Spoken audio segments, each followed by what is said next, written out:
poursuivre ce micro-trottoir. Donc, pour contextualiser, ce micro-trottoir a été donc, fait dans les rues de Louvain-la-Neuve. Les personnes interrogées ont donc, étaient donc des étudiants comme nous, comme vous, et voire des personnes un peu plus mûres. Donc, j'aurais une question pour vous, Monsieur Suarez, par rapport à ça. Quel est votre sentiment par rapport aux questions qui ont été posées, mais surtout aux réponses, euh, vu qu'on a pris un échantillon un peu au hasard de la population étudiante de Louvain-la-Neuve? Est-ce que, selon vous, en fait, qu'est-ce que vous ressentez, premièrement, en voyant ces images, en termes de connaissance de ce sujet?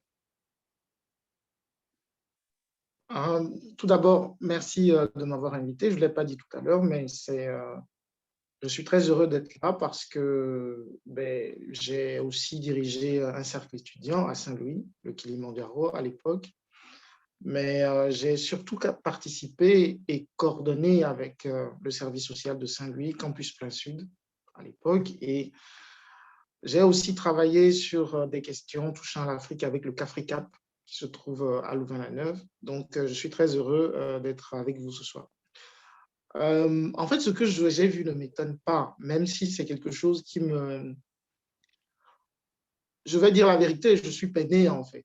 Je suis peiné parce qu'il y a encore beaucoup d'ignorance.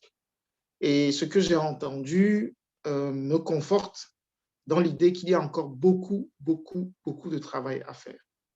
Parce que au-delà des stéréotypes que j'ai entendus, qui sont véhiculés par les médias, hein, et c'est là où on voit que les médias ont une forte influence sur les mentalités. Ce sont ce que j'appelle les restes, les réminiscences de la propagande coloniale. Donc, vous savez, à la base, le mot tribu est un mot anthropologique. En Europe, il y avait des tribus. Comment se fait-il qu'on retrouve des communautés wallonnes, flamandes, etc., en Belgique? Comment se fait-il qu'il y a ces séparations-là? Comment se fait-il qu'il y a des différences culturelles? C'est tout simplement humain. Et donc, j'ai entendu un certain nombre de choses que j'aimerais déconstruire, en fait, concrètement. C'est ce que nous appelons au collectif Mémoire coloniale et lutte contre la discrimination, la déconstruction. Si vous faites les visites guidées décoloniales au collectif, vous allez voir qu'on essaie de déconstruire la propagande coloniale. Je ne sais pas si j'ai oublié de le retirer. Je vous montrerai un livre tout à l'heure, qui est le seul livre sur la propagande coloniale belge. Et en fait, on se rend compte que plus d'un siècle plus tard, la propagande coloniale a encore des effets dans les mentalités. Donc, j'ai entendu des choses du genre, oui, il y a la famine là-bas, il dépend de nous, avant, il n'y avait quasiment rien, etc. Comment est-ce que vous expliquez qu'au XIIIe siècle, il y avait déjà des universités en Afrique? Ça, je pense que ceux qui ont parlé ne le savent pas. XIIIe, XIVe siècle, XVe siècle, dans l'Empire du Mali, vous cherchez Empire du Mali, vous tapez université, vous tapez les manuscrits de Tombouctou, vous tombez sur les universités qui existaient à l'époque en Afrique. Donc, des gens venaient du sud de l'Espagne, de l'Arabie saoudite, des pays, des royaumes qui entouraient la Méditerranée à l'époque, étudier les savants arabes. Ce qu'on ne le dit pas assez, les mathématiques qu'on vous enseigne viennent d'abord de l'Égypte antique, qui a été ensuite, les Grecs sont allés étudier en Égypte, et les Arabes ont vulgarisé dans toute l'Europe les savoirs mathématiques. Le mot algèbre vient de l'arabe, al-jab. Et en fait, je crois qu'il y a malheureusement une vision ethnocentriste qui est véhiculée par plusieurs canaux, dont les médias, qui persistent aujourd'hui et qui a un impact dans la jeunesse. Parce que ce que j'entends là, c'est la même chose que j'entendais quand j'ai débarqué en Belgique en 2004. Et je me disais, mais comment, dans un pays qui se dit développé, entre guillemets, on a autant d'ignorance finalement? C'est tout simplement parce que l'enseignement est centré uniquement sur soi, sur sa culture. Et en fait, vous allez voir qu'au fil de la soirée, lorsqu'on va parler des référentiels et des programmes scolaires, Vous allez voir que c'est le même fil rouge. Et souvent, ce sont des gens qui vont voyager, qui vont aux États-Unis, qui vont en Angleterre, et qui voient comment l'histoire de l'Afrique est présentée, qui est différente de la Belgique. On a énormément de retard par rapport à la réalité historique, aux réalités historiques. Un autre exemple, c'est vrai, le Congo tel qu'il existe aujourd'hui n'existait pas. Alors, est-ce qu'on peut considérer que c'est un progrès d'avoir un pays comme ça? Est-ce qu'on se pose la question de savoir que serait aujourd'hui l'Afrique sans la colonisation? Ça, vous savez, les humains ont la mémoire courte, c'est-à-dire qu'un humain a généralement une espérance de vie de 70-80 ans. Les peuples ont des espérances de vie parfois millénaires. Donc, nous avons une petite mémoire que nous utilisons pour réfléchir à notre échelle d'humain. Les peuples ont des moments d'apogée, des moments de déclin et d'autres moments où ils se relèvent. Parce que j'ai entendu quelqu'un dire, oui, une dame, je ne sais pas si elle est prof, quoi, qui dit, oui, c'est vrai, alors c'était celle qui était la plus, je vais dire, la plus proche des réalités historiques, mais elle dit, en fait, l'esclavage n'a pas été apporté par les Européens, c'est en partie vrai, même si le système triangulaire était unique, c'est-à-dire c'était quelque chose qui n'existait pas, et que ça existait avant. Je ne sais pas si quelqu'un sait d'où vient le mot esclave. Le mot esclave, dans le mot esclave, il y a le mot slave. En fait, les Arabes, à l'époque, prenaient des Blancs en esclavage. Donc, à l'époque de l'Empire ottoman, à l'époque des grands empires de l'Est, les femmes slaves, et même jusqu'en Europe de l'Ouest, étaient soumises en esclavage. Donc, ce n'est pas un phénomène propre à l'Afrique en réalité. Ce qui est propre à l'Afrique, par contre, c'est d'avoir mis en place un esclavage aussi commercial. C'est un système commercial qui n'a jamais existé sous cette forme-là. Et que l'Europe, mais aussi les pays, les royaumes arabes de l'époque avaient mis en place. Je pense que tout le monde a vu peut-être les séries sur les Vikings. Les Vikings faisaient des esclaves. Même les Gaulois faisaient des esclaves. Les Romains avaient des esclaves. Donc, ce n'est pas propre à l'Afrique, en réalité. Ce n'est pas propre à l'Afrique. Ce qui a été propre à l'Afrique, c'est que le système occidental et le système arabe a inventé le racisme, c'est-à-dire la hiérarchisation des races. Dans l'Empire romain, il y avait des injustices, mais ce n'était pas basé sur la couleur de la peau. C'était basé sur le statut. Vous étiez soit esclave, soit homme libre, soit patricien. C'est ça la différence. Et c'est ce qui entraîne tous les débats sur le racisme anti-blanc, etc., etc.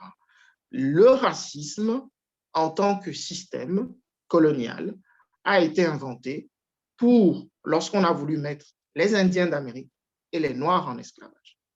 Donc, c'est une question de sémantique, ce n'est pas une question de fait. Dans les faits, évidemment, il y a de la haine partout. Et donc, c'est dans la sémantique. Donc, je ne vais pas tout déconstruire. Peut-être qu'au fur et à mesure de la soirée, je reviendrai sur certains exemples.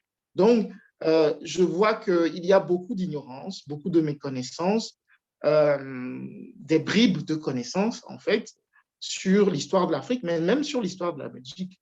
Ce que j'aimerais déconstruire aussi, c'est cette idée que l'histoire de la colonisation, c'est l'histoire des Noirs, ou c'est l'histoire des Sud-Américains. Non, non. On a fait un lavage de cerveau aux Belges ici pour les convaincre que la colonisation était une bonne chose. Et donc, ça a eu des impacts aussi dans la tête des Européens. Donc, voilà un peu mon premier sentiment sur le micro-trottoir que je viens d'entendre. D'accord, merci beaucoup. J'aimerais juste rebondir sur un élément que vous avez dit. Donc, vous avez parlé de ce choc un peu en arrivant de se rendre compte de l'ignorance en fait sur ce sujet. Et vous avez mis également ça sur un sentiment d'une vision assez ethnocentrique qui est véhiculée par les médias et aussi un rôle qui n'est pas, en l'occurrence, qui est ou qui n'est pas, on en discutera dans les questions qui vont suivre, joué par l'éducation. Mais je vous pose la question, est-ce que vous pensez qu'il y a également un manque d'intérêt justement sur la question? Parce que vous venez bien sûr de dire que pour beaucoup, c'est uniquement l'histoire des Noirs.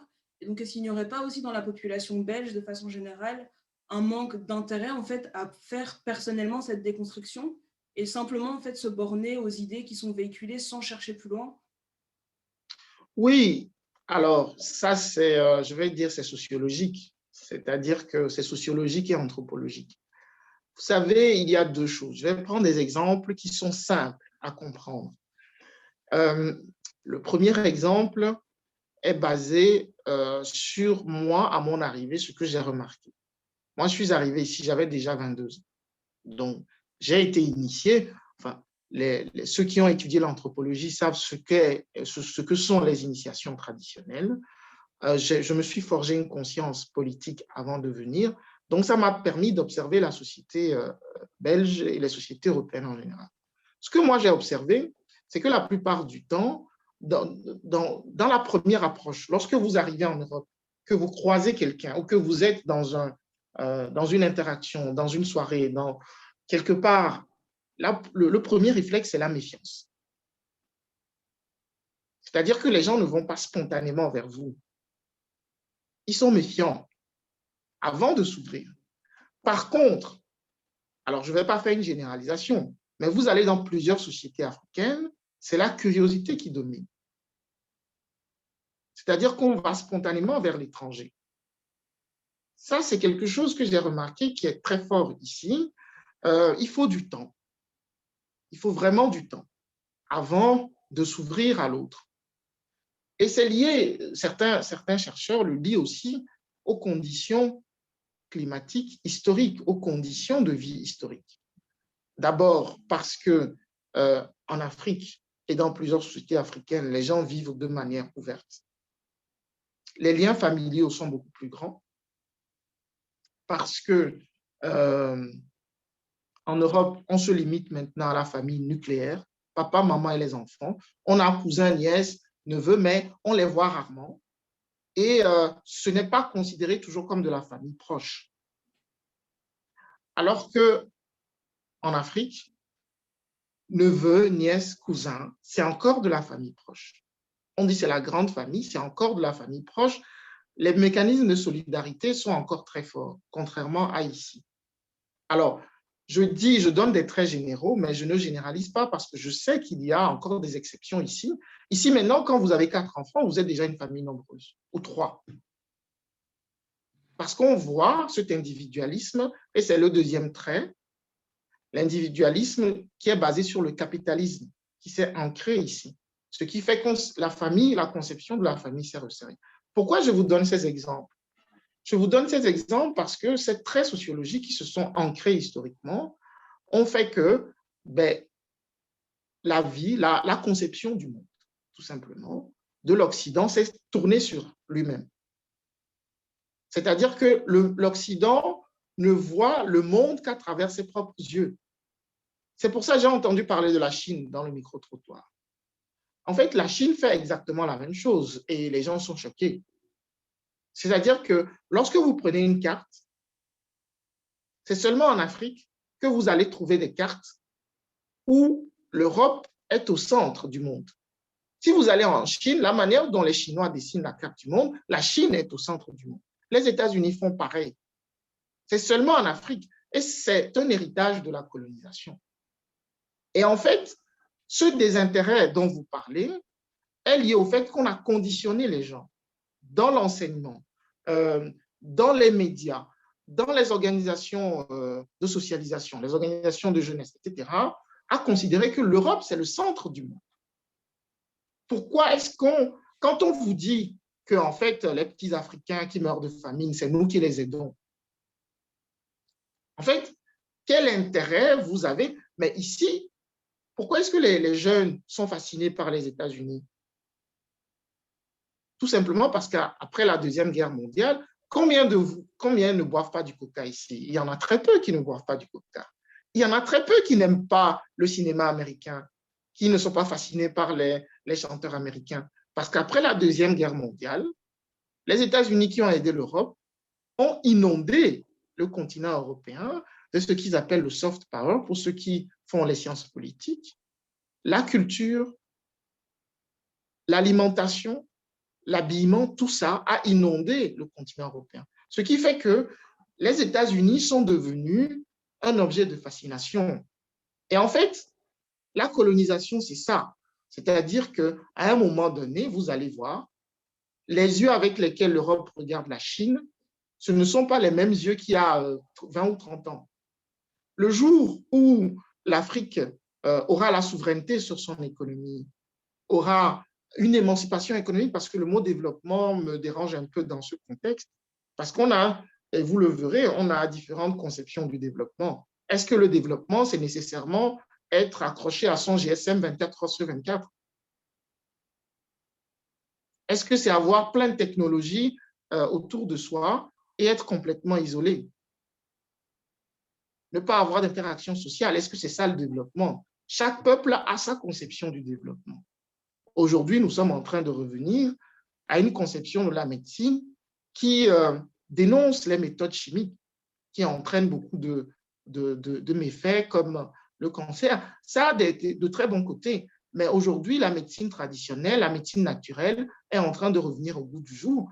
Mais c'est quelque chose qui existait en Afrique avant. Donc, quand on dit ça, maintenant qu'on va rechercher les méthodes ancestrales chinoises, africaines, je me demande qui est développé par rapport à qui, puisqu'on revient à des méthodes que ces peuples avaient et qu'ils maîtrisaient. Parce qu'il faut le dire, quand j'entends dans le micro-trottoir qu'il n'y avait rien, mais ces peuples africains vivaient ou pas? Se soignaient ou pas?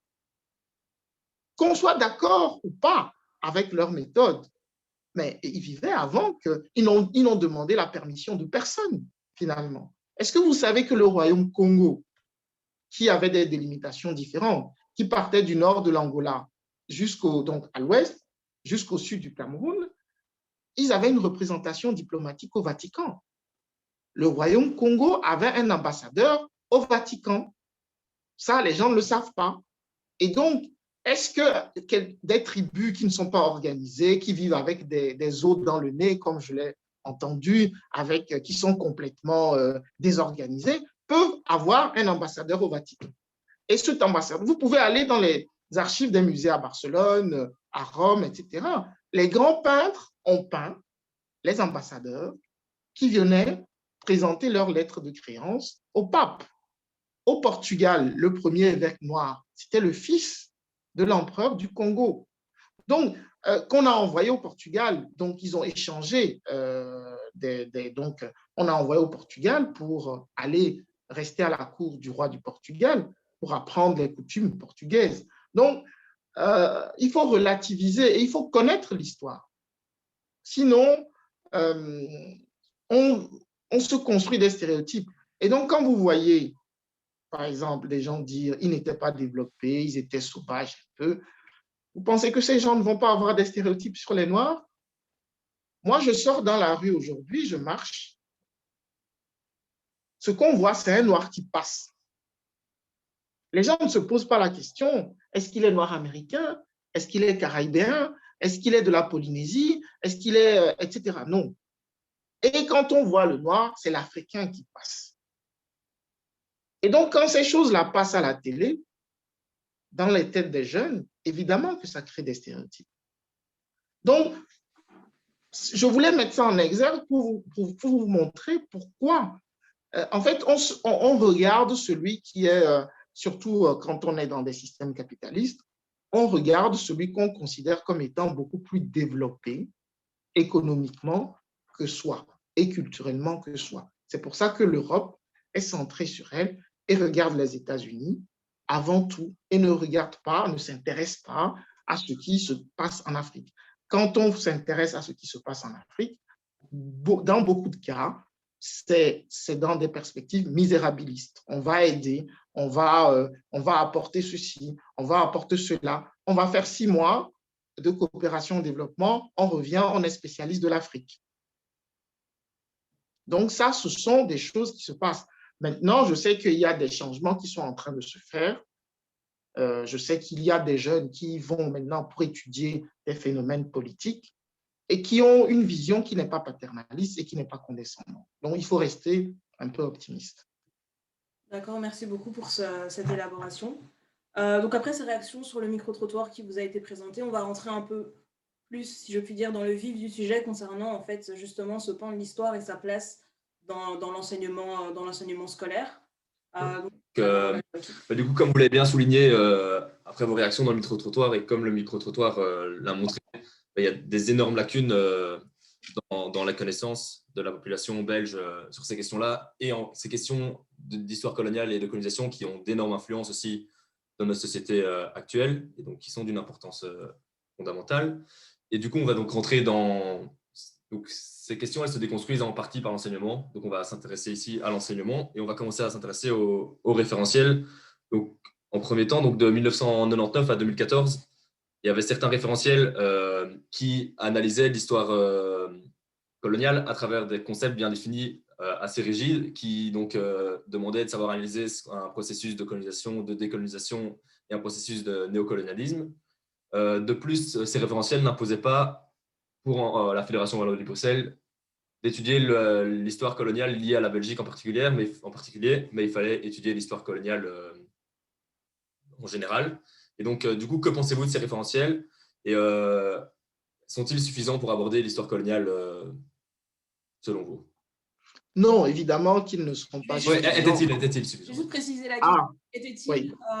Suffisant donc, le référentiel qui était d'application de 1999 à 2014? On parlera des nouveaux référentiels par la suite. Non, pas du tout.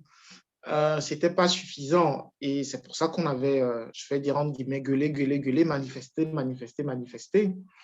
Et qu'en 2014, la Fédération Wallonie-Bruxelles, par un arrêté, a décidé d'imposer 13 heures d'histoire, d'enseignement de l'histoire coloniale belge, mais dans le technique et le professionnel. Alors, je reviendrai là-dessus.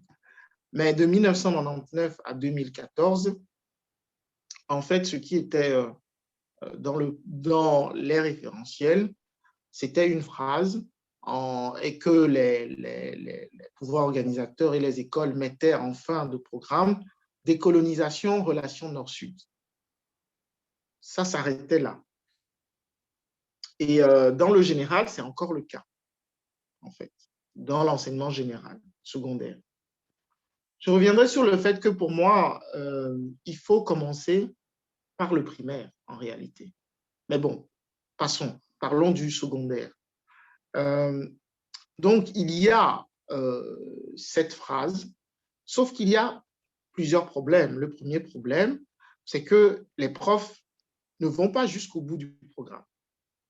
Et c'est à la fin du programme qu'on a mis ça. Deuxième problème, on parle de décolonisation, mais on ne parle pas de quelle décolonisation. Donc, relation nord-sud, c'est grand. Décolonisation, on ne dit jamais obligation d'enseigner l'histoire coloniale belge.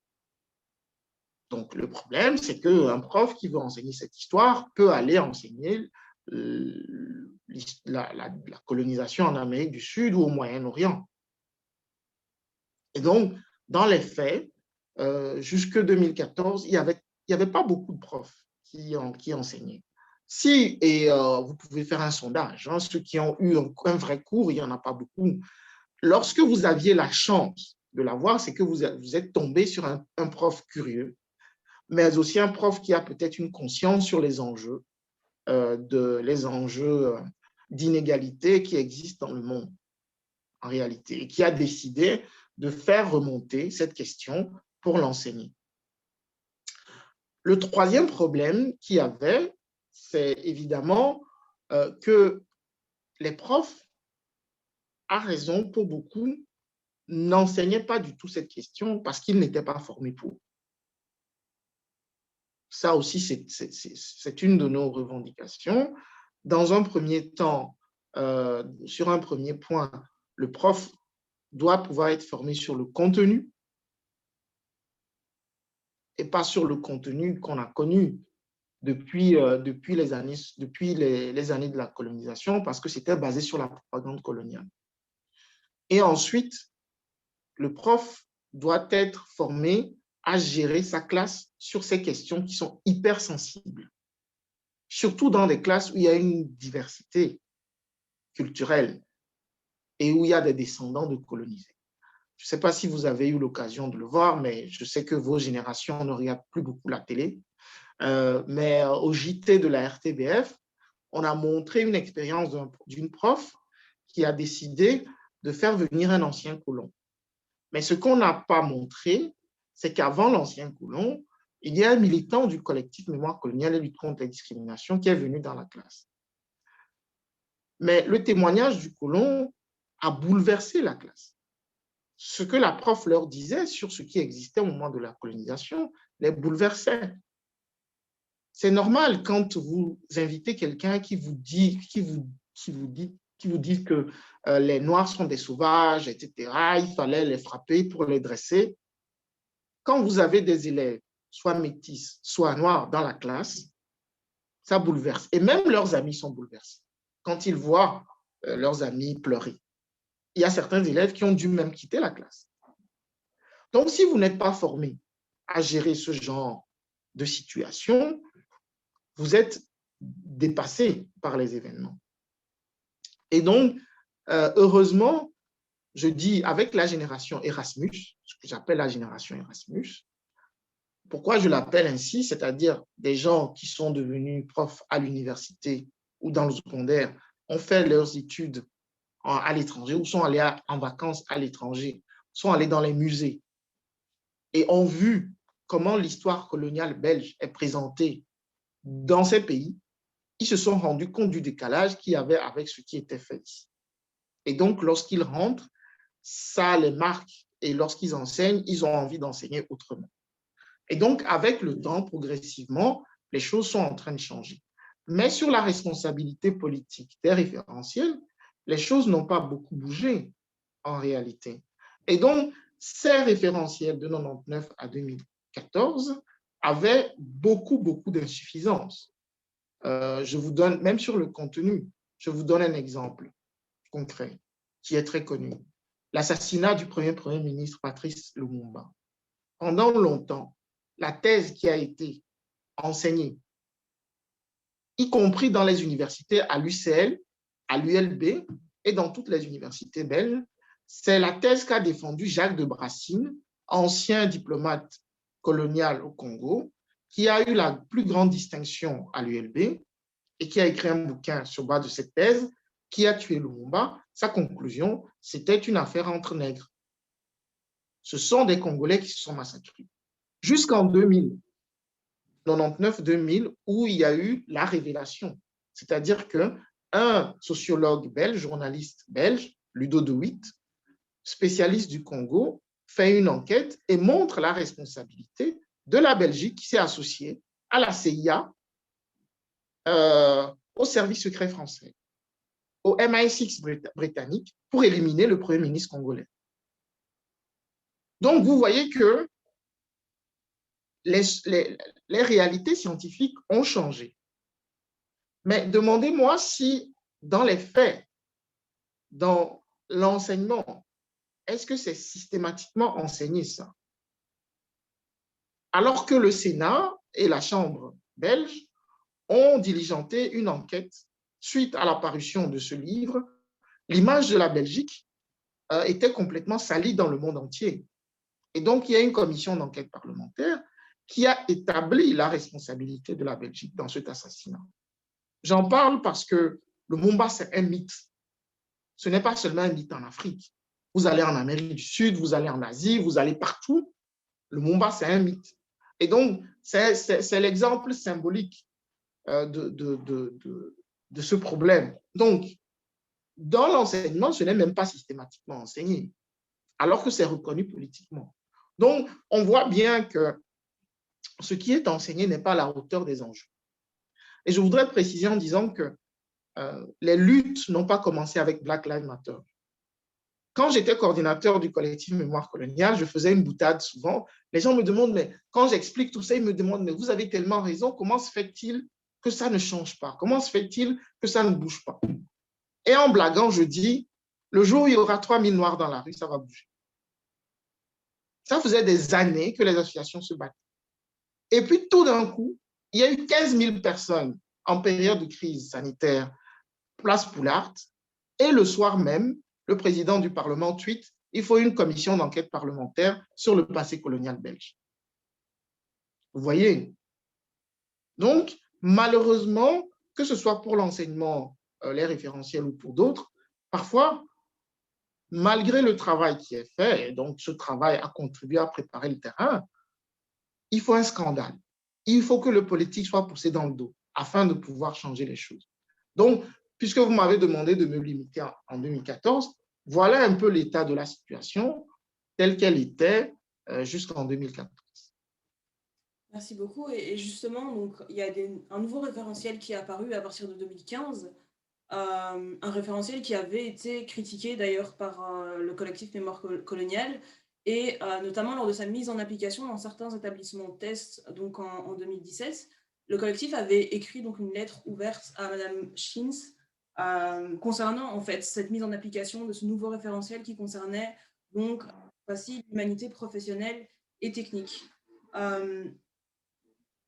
Est-ce que justement, quelle était la critique à ce niveau-là pour ce nouveau référentiel? Vous avez exposé donc les critiques qui concernaient le référentiel de 99 à 2014. Est-ce qu'en fait les critiques sont encore les mêmes pour celui qui est... Est-ce que la problématique est encore la même ou elle est différente cette fois-ci? Elle est différente, elle est... Oui, excusez-moi, je vous ai coupé. J'allais simplement dire parallèlement à cette question, je vais rebondir sur ce que vous aviez dit et je pense que ce serait une bonne idée de demander aux participants, donc on a 24 participants dans la réunion, certains sont plusieurs par réunion. Je pense que ce serait très intéressant de demander à ces participants de mettre dans le chat, en espérant que ça ne fasse pas trop de bruit, si oui ou non, ils ont abordé le sujet de l'histoire coloniale dans leur système scolaire, donc principalement en 5e ou en réto. Personnellement, ce n'est pas le cas, donc je serais curieuse de savoir pour le public. N'hésitez pas à commenter si vous avez étudié en Belgique ou ailleurs, mais à répondre à cette question. Donc, je vous laisse la parole, M. Soares, pour répondre à ma question. Alors, en 2014, donc, après toutes ces mobilisations associatives, en 2015, il y a cet arrêté, ministériel qui impose 13 heures, l'enseignement de 13 heures de cours d'histoire coloniale dans le technique et le professionnel. Donc, il y a plusieurs problèmes liés à ces référentiels. D'abord, ces référentiels étaient en construction, je vais dire en catimini, entre guillemets, donc un peu en cachette. Et le collectif est un mouvement très bien organisé parce que le collectif avait des relais au sein de l'administration et c'est l'administration qui a fait sortir les documents parce que c'était des documents qui étaient quasiment secrets. Et donc, lorsque nous avons reçu ces documents, on a dit, mais ce n'est pas possible. Ce n'est pas possible parce que ce n'est pas ça qu'on vous demande en réalité. D'abord, je commencerai par le choix du technique et du professionnel. Nous, on s'est posé la question, pourquoi est-ce qu'on limite l'obligation aux techniques et aux professionnels?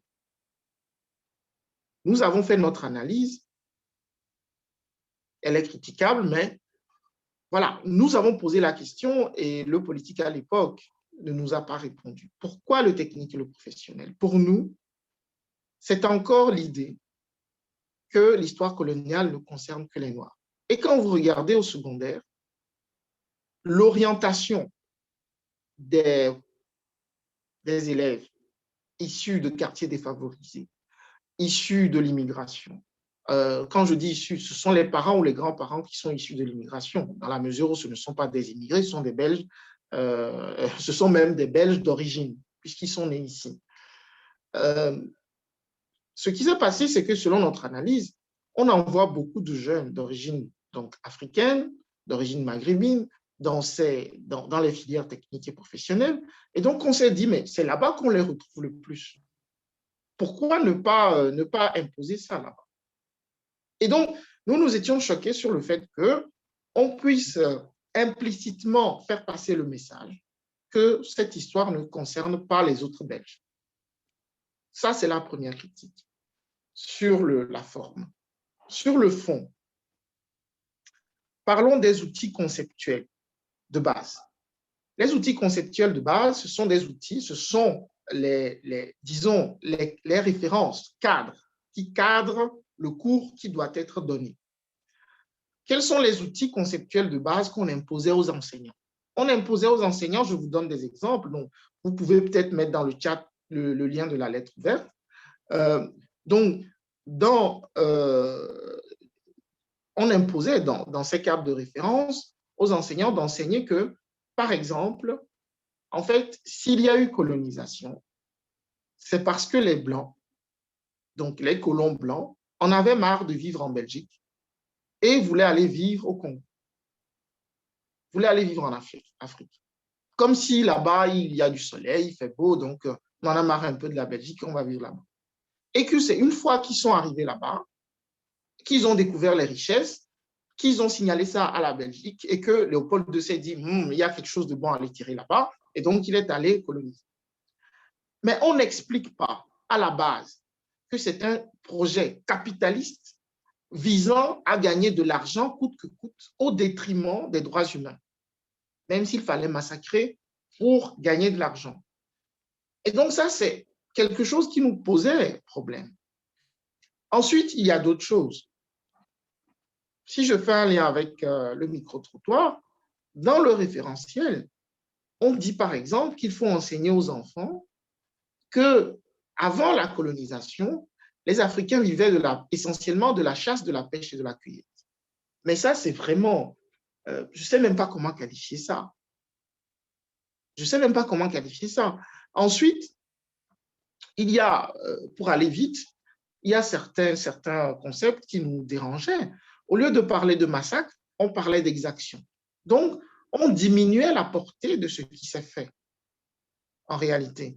Et puis, il y a d'autres exemples. Dans ce référentiel, partout, on parle de Mobutu. Mobutu, c'est le dictateur qu'on a utilisé pour assassiner Lumumba.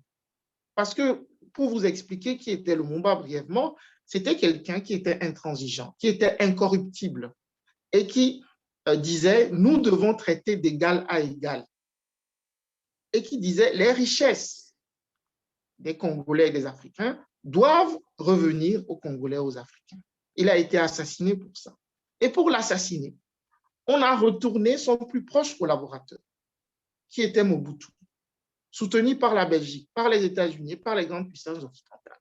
Et ce dictateur est resté au pouvoir de 1967 jusqu'en 1997. Il a fait 30 ans au pouvoir.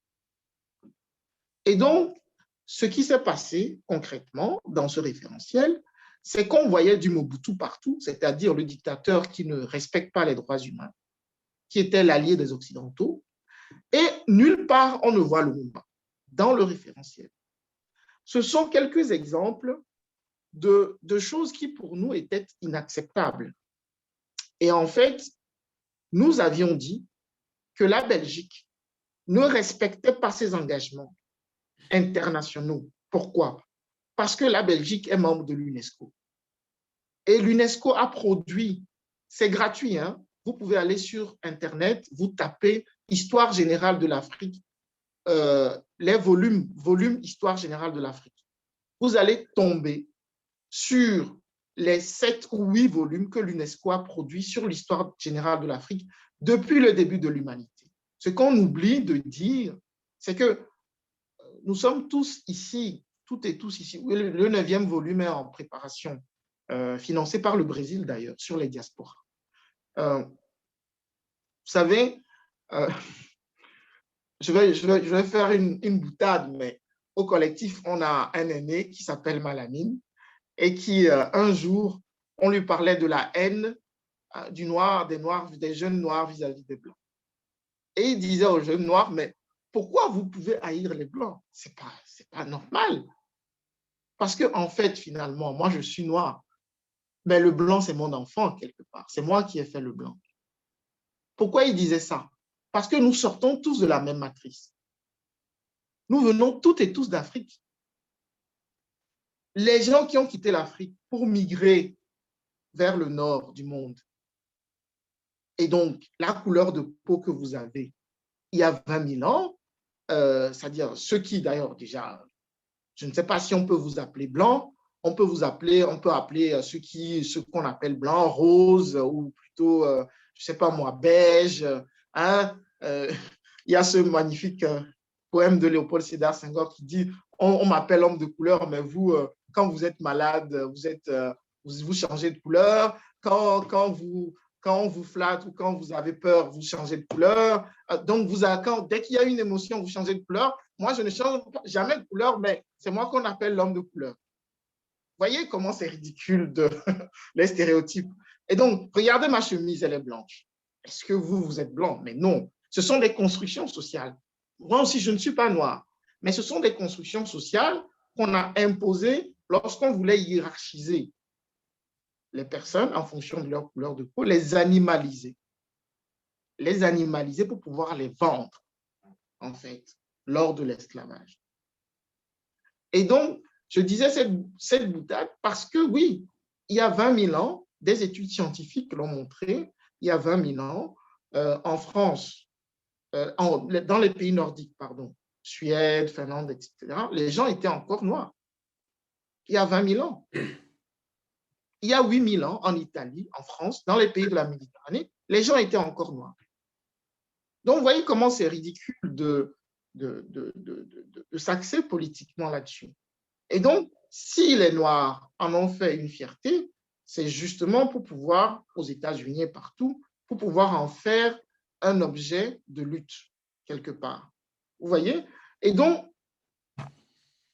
concrètement, le problème de ces référentiels, jusque Black Lives Matter, en fait, c'est qu'en réalité, la réforme dont on parle n'a pas eu lieu.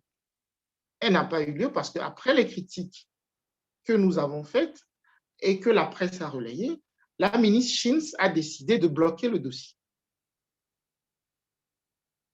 Elle a confié, mais on était vers la fin de la législature, c'était à quelques mois des élections. Elle a confié le dossier à des universitaires de Saint-Louis. Le centre universitaire qui est le plus performant dans les études coloniales actuellement se trouve à Saint-Louis. Donc, avec dirigée par une prof comme Nathalie Toussignan, et puis vous avez des doctorants comme Romain Lanmetters, que vous aviez invité, Bérangère Piret, vous avez Amandine Leroux à l'ULB, et vous avez aussi à l'UCL des gens comme Jacinthe Mazzochetti, pour celles et ceux qui connaissent Jacinthe, qui devait être d'ailleurs ma directrice de thèse, parce que je voulais faire une thèse à l'UCL, et c'est une femme qui est très, très bien. Vous avez Thierry Amougou, qui connaît très, très bien ces problématiques. Donc, vous avez aussi des ressources à l'UCL. Mais le dossier a été confié à Saint-Louis. Et qu'est-ce que Saint-Louis a dit? Saint-Louis a dit, OK, dans l'expression, ce sont des militants, donc ils s'expriment avec un peu de véhémence, mais sur le fond, ils ont confirmé tout ce qu'on a dit. Mais la ministre, voyant ça, n'a pas débloqué le dossier. Donc, on en est là aujourd'hui. Pour le moment, je ne sais pas si on arrivera au volet politique, mais pour le moment, moi, je vous le dis, j'ai été des deux côtés du miroir. J'ai été dans l'associatif, j'ai observé les politiques. Et aujourd'hui, je suis en politique. Pour le moment, on n'en est qu'aux intentions. On n'en est qu'aux déclarations d'intention. Moi, mon expérience associative qui m'a amené à négocier avec les politiques m'a appris une chose.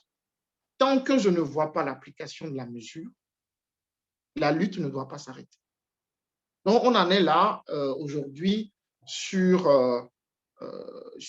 l'enseignement de l'histoire coloniale, même si je le précise, il y a maintenant de plus en plus de profs, de par leur initiative individuelle, qui l'enseignent, mais avec les insuffisances, parce qu'ils ne sont pas formés, parce qu'ils n'ont pas les outils, etc.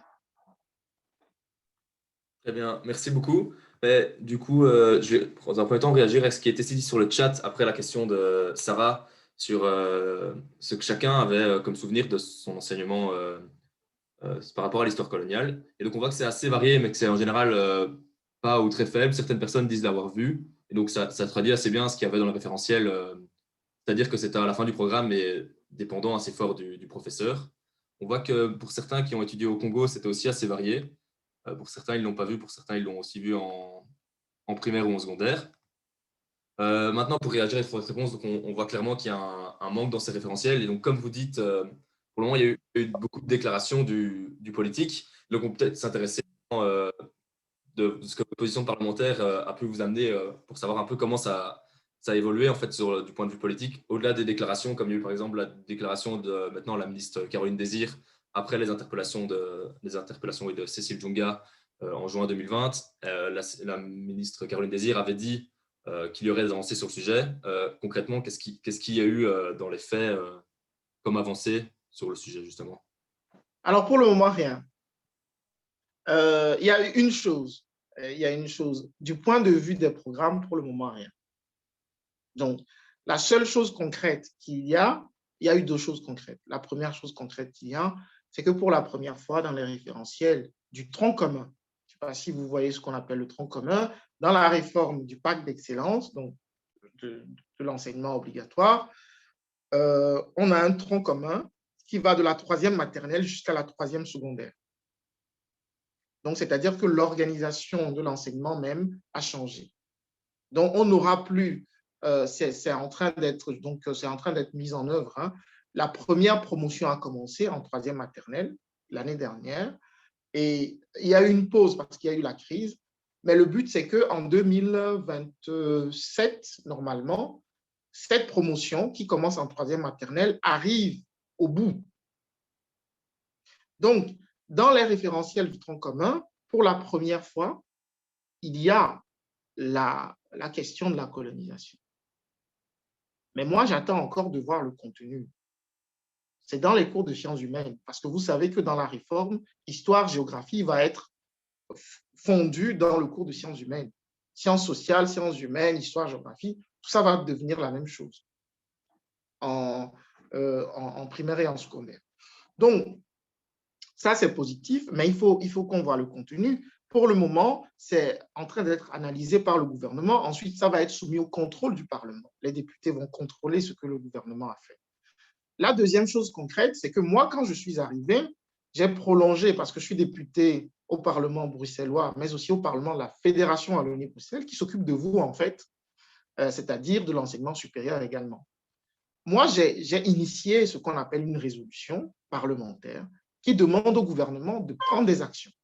Et cette résolution va être mise en débat. On a trouvé un accord en majorité, mais va être mise en débat. Et cette résolution va beaucoup plus loin que la question des référentiels.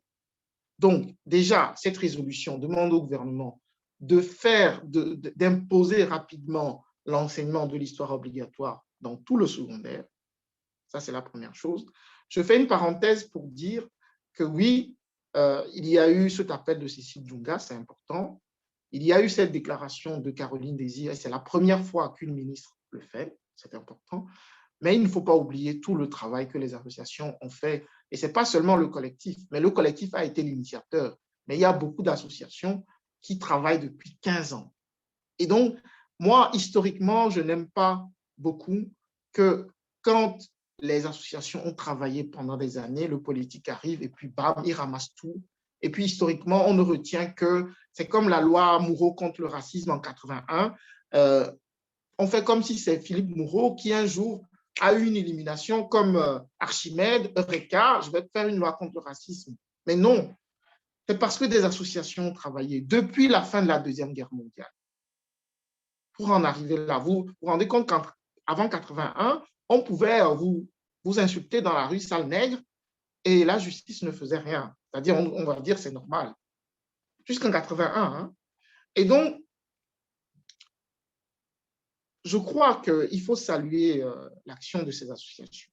Donc, cette résolution va plus loin, obligation dans tous les types d'enseignement, mais aussi dans l'enseignement supérieur, parce que comme le sondage le montre, il y a quand même des gens qui le voient très peu, qui ne le voient pas assez ou qui ne le voient pas du tout, qui arrivent en première année, qui n'y connaissent absolument rien. D'ailleurs, le micro-trottoir que vous avez fait est assez illustratif. Donc, nous demandons à l'ARES, donc l'Académie de recherche de l'enseignement supérieur, et aux chercheurs de se mettre ensemble et de réfléchir à la mise en place d'un cours sur l'histoire coloniale dès la première année. Il y a d'autres domaines dans lesquels nous demandons des choses. La culture. Parce qu'aujourd'hui, et heureusement, on a beaucoup d'initiatives culturelles, des pièces de théâtre, des animations, des visites guidées qui servent d'outils extrascolaires aux enseignants, qui peuvent faire des sorties avec leurs élèves, par exemple. Vous voyez? Et il y a aussi la question de la restitution des objets culturels qui ont été volés ou pillés à l'époque coloniale. On a aussi les droits des femmes, l'intersectionnalité, l'afroféminisme qui se trouve dans cette résolution. Elle doit être débattue et votée. Donc, ce sont les deux choses concrètes. À part ça, pour le moment, ce sont des déclarations d'intention parce que vous devez savoir que si on impose l'enseignement de l'histoire coloniale dans le secondaire supérieur, 4, 5, 6, il faut qu'on se mette d'accord sur le contenu. Et je crois que c'est là où le combat va être très dur. C'est le contenu qui va être très, très, très compliqué. Parce que vous avez des débats sur la cancel culture, oui, vous voulez tout effacer, oui, ceci, oui, cela. Voilà. Je m'arrête là parce que je sens que les gens ont envie de poser des questions.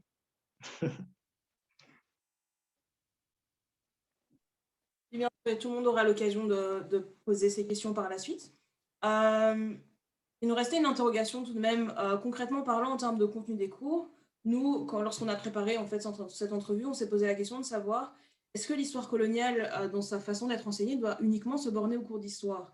Est-ce qu'il ne serait pas aussi intéressant de l'enseigner, parce qu'on sait qu'en histoire, souvent, comme le témoigne en fait le sondage, on se borne aux faits, on se borne aux dates, mais est-ce qu'il ne serait pas aussi intéressant d'incorporer, par exemple, le langage utilisé lors de la propagande coloniale, notamment dans le cours de français, dans l'analyse de textes, de la même façon qu'en histoire, on voit la Révolution française, et en français, on analyse des textes de l'auteur de l'époque.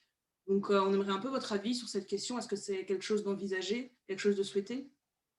Mais totalement, totalement. En fait, je crois que c'est si nous voulons sortir de l'ignorance et si nous voulons lutter contre le stéréotype, contre le racisme n'a pas pour seule source le colonialisme, hein, mais c'est l'une des principales sources, le colonialisme, l'esclavage et le colonialisme. C'est l'une des principales sources. Oui, d'autant plus qu'il y a beaucoup de stéréotypes sur les Africains dans d'autres matières.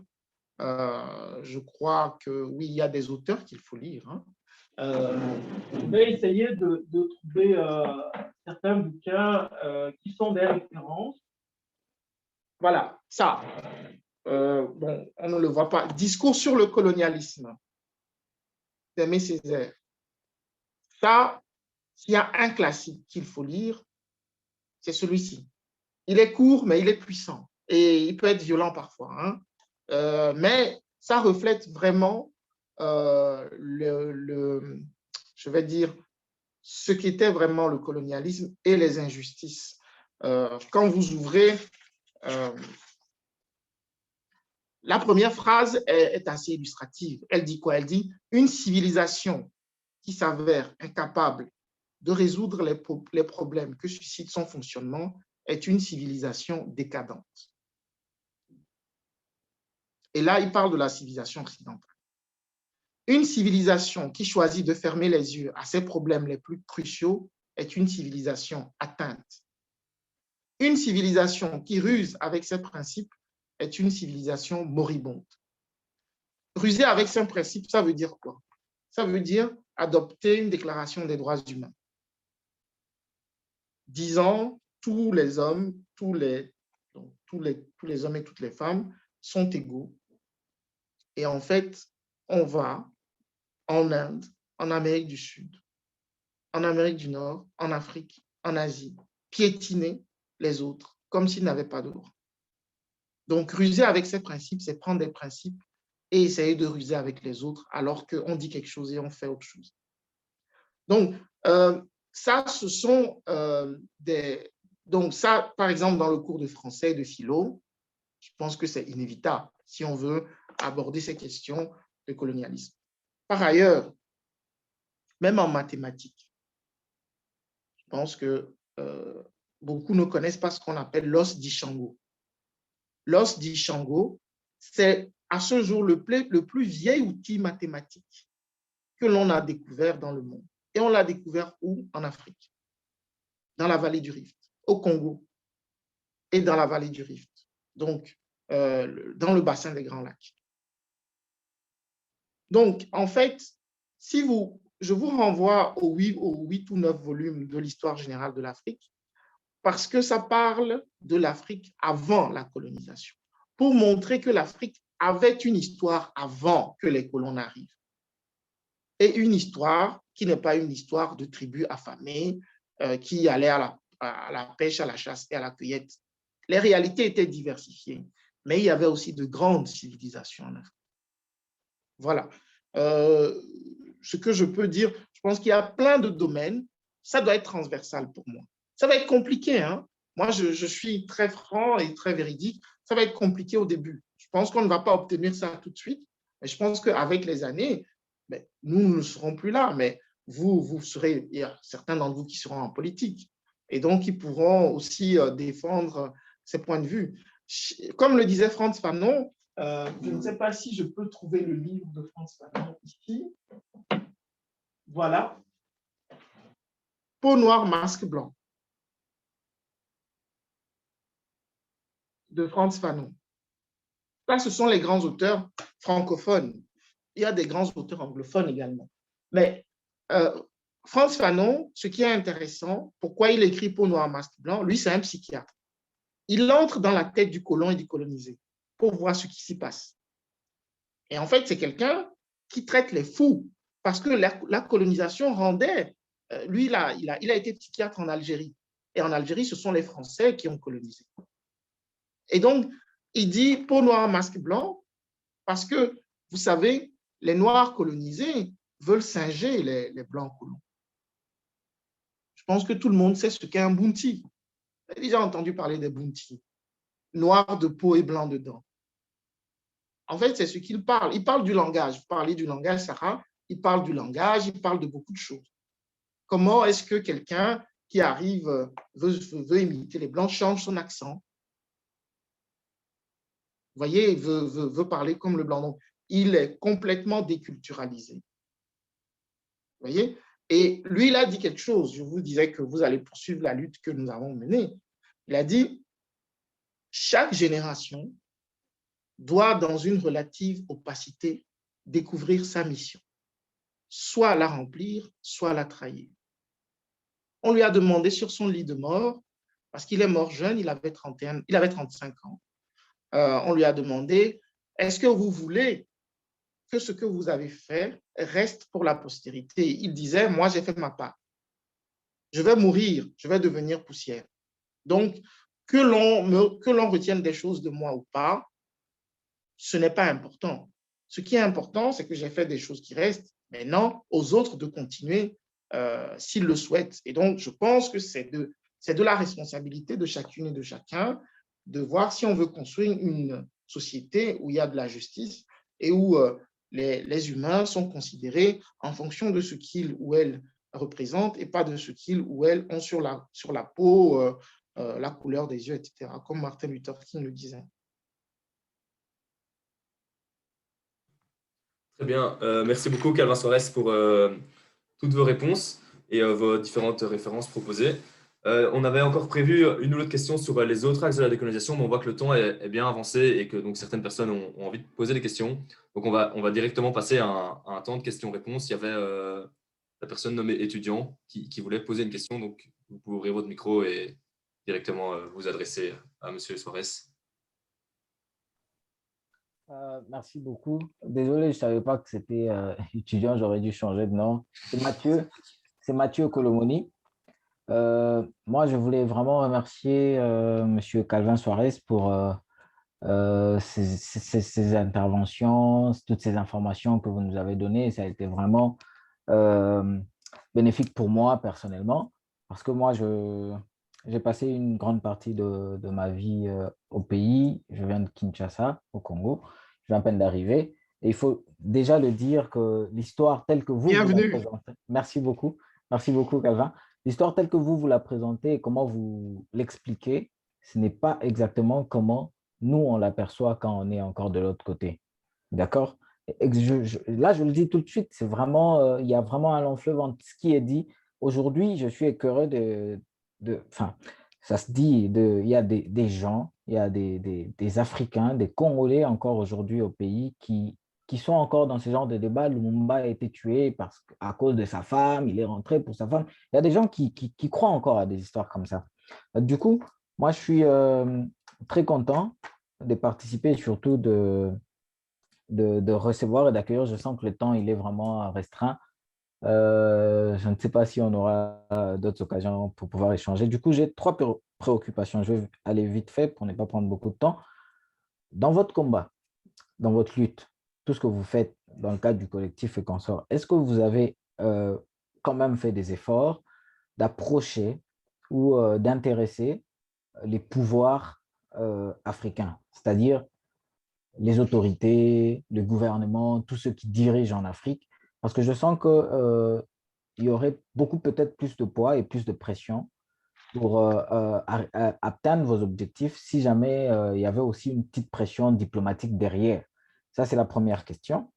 La deuxième, bon, ce n'est pas une question, mais je voulais juste dire que on sait tous maintenant par rapport à l'évolution de l'homme blanc et tout ça, tout ce qui s'est passé, les inventions par rapport à l'homme noir et consorts, mais est-ce que cela est vraiment, comment je veux dire, est-ce que cela est vraiment, je dirais, explicité? Est-ce que cela est vraiment mis à la place publique? Est-ce que cela est vraiment communiqué suffisamment?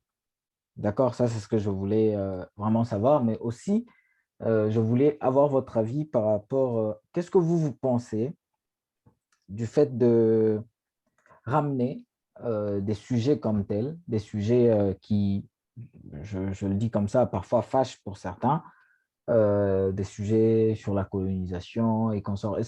Parce que moi, je suis dans l'optique où il ne faudrait pas qu'on ramène le sujet dans le sens qu'il puisse encore de plus en plus créer des déchirures ou diviser. Okay? Il faudrait que ce soit une démarche qui veille plutôt à rassembler, okay? Toutes les races et consorts. Qu'est-ce que vous en pensez? C'est vraiment par rapport à ça que je voulais intervenir. Merci. Je ne sais pas si je dois répondre question par question ou on prend plusieurs questions. Bon, il en a déjà posé trois, hein, donc je vais rapidement répondre. Ben, merci Mathieu, et comme je disais, comme on dit chez nous, bonne arrivée. C'est intéressant d'avoir le point de vue du pays, comme tu dis. Moi, je suis d'origine togolaise, j'ai grandi là-bas jusqu'à 22 ans et je suis lumumbiste, c'est-à-dire mon modèle politique, c'est Patrice Lumumba en réalité. Et en fait, en arrivant ici, j'étais vraiment choqué de voir que les Africains du Congo ne connaissaient pas, soit considéraient pour certains que Lumumba était un traître, en fait. Donc, il y a un gros travail. Donc, quand on parle de décolonisation, soyons tout à fait clairs, ce n'est pas seulement en Europe ou en Belgique que le travail doit se faire. En Afrique, les enjeux sont énormes, mais vraiment énormes. Pourquoi? Parce que on a encore sur le continent des régimes qui n'ont pas envie que la pensée politique de certains leaders soit enseignée. Thomas Sankara, Patrice Lumumba, Kwame Nkrumah, il y en a plein, en fait, qui ont été assassinés. Et ce qui est assez fascinant dans le profil de ces leaders, c'est que ce sont des leaders qui s'engageaient très jeunes et qui mouraient très jeunes. On les a éliminés tous et toutes, presque très jeunes, donc dans la trentaine. C'était rare de voir un d'entre eux arriver à 40 ans, en fait. Et donc, malheureusement, les temps ont changé et le courage que ces gens avaient, ben, nous ne l'avons plus, finalement. Mais je pourrais dire la même chose en Europe. Hein. Le courage des grands-parents, des arrière-grands-parents que vous aviez au moment de la guerre. Est-ce que s'il y a une nouvelle guerre aujourd'hui, est-ce que les gens auraient ce courage? Je me pose la question. Donc, ce n'est pas propre à l'Afrique. Parce que si vous arrivez en Afrique, quand on parle de l'espace public, décolonisation de l'espace public, en Côte d'Ivoire. Moi, je dis la Côte d'Ivoire, ce n'est pas un pays africain, c'est un département français où on a un sous-préfet français comme président. Vous avez des ponts Général de Gaulle, des avenues Giscard d'Estaing. Vous croiriez dans je ne sais pas moi, dans un arrondissement de Paris. Et ceux qui ont fait l'histoire de la Côte d'Ivoire, de l'Afrique, on ne les voit quasiment nulle part. Donc, il y a, et ça rejoint le livre d'Aimé Césaire, Peau noire, masque blanc, parce que finalement, certains dirigeants, pas tous, certains, beaucoup d'entre eux en tout cas, ont encore des réflexes qui sont des réflexes coloniaux et qui sont aussi liés à l'influence que les pays occidentaux ont encore dans les pays africains. Donc, est-ce que nous avons approché les dirigeants africains? Oui, certains. Je vais vous donner un exemple. Vous savez, lorsque Lumumba a été assassiné, pour qu'il ne subsiste rien de son corps, pour qu'il n'y ait pas de sépulture, parce que l'establishment belge, quand je dis les Belges, moi je fais la distinction entre la population et les dirigeants. Ce sont les dirigeants qui ont pris des décisions d'éliminer Patrice Lumumba. Ils ont décidé de ne pas lui offrir une sépulture pour éviter qu'il y ait des pèlerinages sur sa tombe, pour que son aura ne soit pas aussi grande. C'est le contraire. Ce qu'ils ont fait, c'est qu'ils ont dissous, 2 gendarmes belges ont dissous le corps dans de l'acide. Et le corps n'était pas complètement dissous, ils l'ont découpé à la tronçonneuse. Donc, ils ont découpé à la tronçonneuse et ils ont mis dans de l'acide. Et l'un d'entre eux, qui s'appelait Gérard Souteux, parce qu'il est décédé, a gardé en souvenir 2 dents de Lumumba. Donc, parce que Lumumba fascinait, il faut le dire, fascinait une partie des Belges et des dirigeants belges. Il avait même écrit un ouvrage appelé Le Prophète, parce que vous devez savoir que Lumumba, c'est quelqu'un qui avait un charisme incroyable. Donc, une fois, on l'a emprisonné dans une prison où les soldats étaient contre lui, mais en 24 heures, par la parole, il les a retournés et ces soldats l'ont libéré. C'est là où on a décidé, on a dit, ce gars est trop dangereux, il faut l'éliminer physiquement. Donc, ces 2 dents, nous avons fait une enquête avec le sociologue dont je vous parlais, qui a écrit le livre, L'assassinat de Lumumba, Ludo de Witt.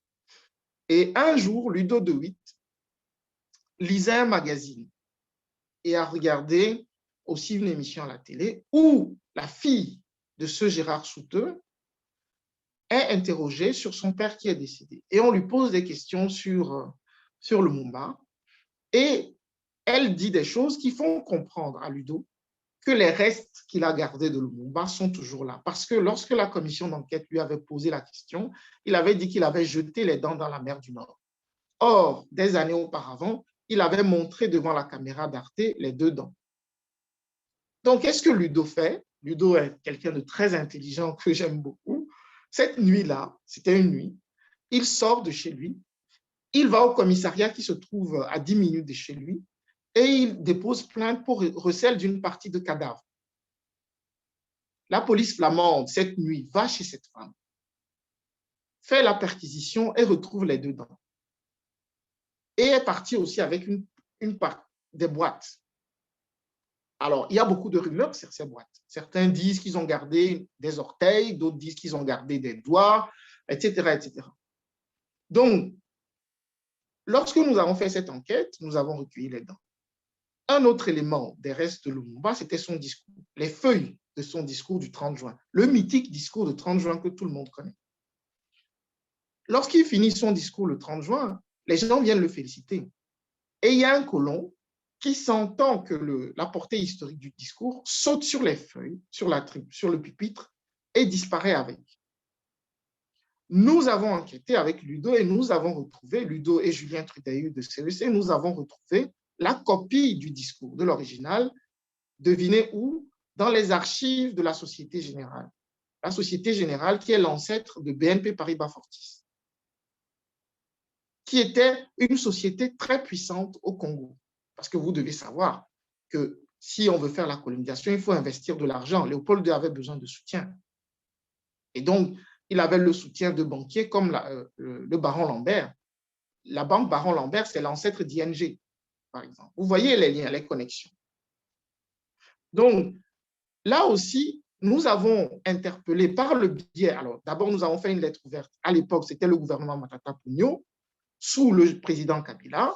Nous avons fait une lettre ouverte que nous avons remise à l'ambassade, pas recommandée, en demandant officiellement au gouvernement de la République démocratique du Congo de demander officiellement le retour des restes de Patrice Lumumba pour lui offrir une sépulture digne, pour faire un mémorial et de réclamer le retour du discours, de l'original du discours, pour créer, nous avons demandé la création soit d'une fondation politique, soit d'un institut politique qui enseigne la pensée politique de Patrice Lumumba, qui est le bouquin ici. Donc, quand on dit que les Noirs ne savent pas réfléchir, ne savent pas faire ceci, cela, toute la pensée politique de Patrice Lumumba, ça, on devrait l'enseigner dans toutes les universités congolaises et africaines. Pas d'exception. Parce que lorsque vous lisez ça, vous vous dites, c'est la pensée d'un leader politique qui a une vision pour son pays et pour son continent. Mais Mathieu, devine quelle a été la réponse? En fait, aucune réponse. Aucune. Nous sommes même, peut-être que tu le connais, nous sommes même passés par le professeur Eliki Ambokolo. Nous lui avons donné la lettre et nous avons dit, si vous y allez, essayez de négocier pour qu'on ait une réponse. Il est allé à la RTNC, qui est la télévision publique congolaise. Il a montré notre lettre. Aucune réponse. Donc, c'est un exemple. Alors, est-ce que nous avons approché des dirigeants de manière structurelle? Non. Mais les rares tentatives que nous avons faites, dont celle-là, nous n'avons pas reçu de réponse. Parce que moi, je me pose véritablement une question. À l'époque, est-ce que ces dirigeants étaient intéressés? Alors, maintenant, on sait que, et je suis en lien avec le cinéaste Baloufou, qui a été désigné par le président Tshisekedi pour organiser le retour officiel, parce que l'État congolais a voté une loi demandant à la Belgique de rendre les restes de Patrice Lumumba. Donc, il va y avoir une cérémonie officielle de remise des restes. Et je sais qu'il y a à Lumumba-Ville, qui est au Naloua, le village natal de Lumumba, qui a changé de nom, il y a le projet de créer un institut politique où les étudiants congolais vont aller apprendre la pensée politique de Patrice Lumumba.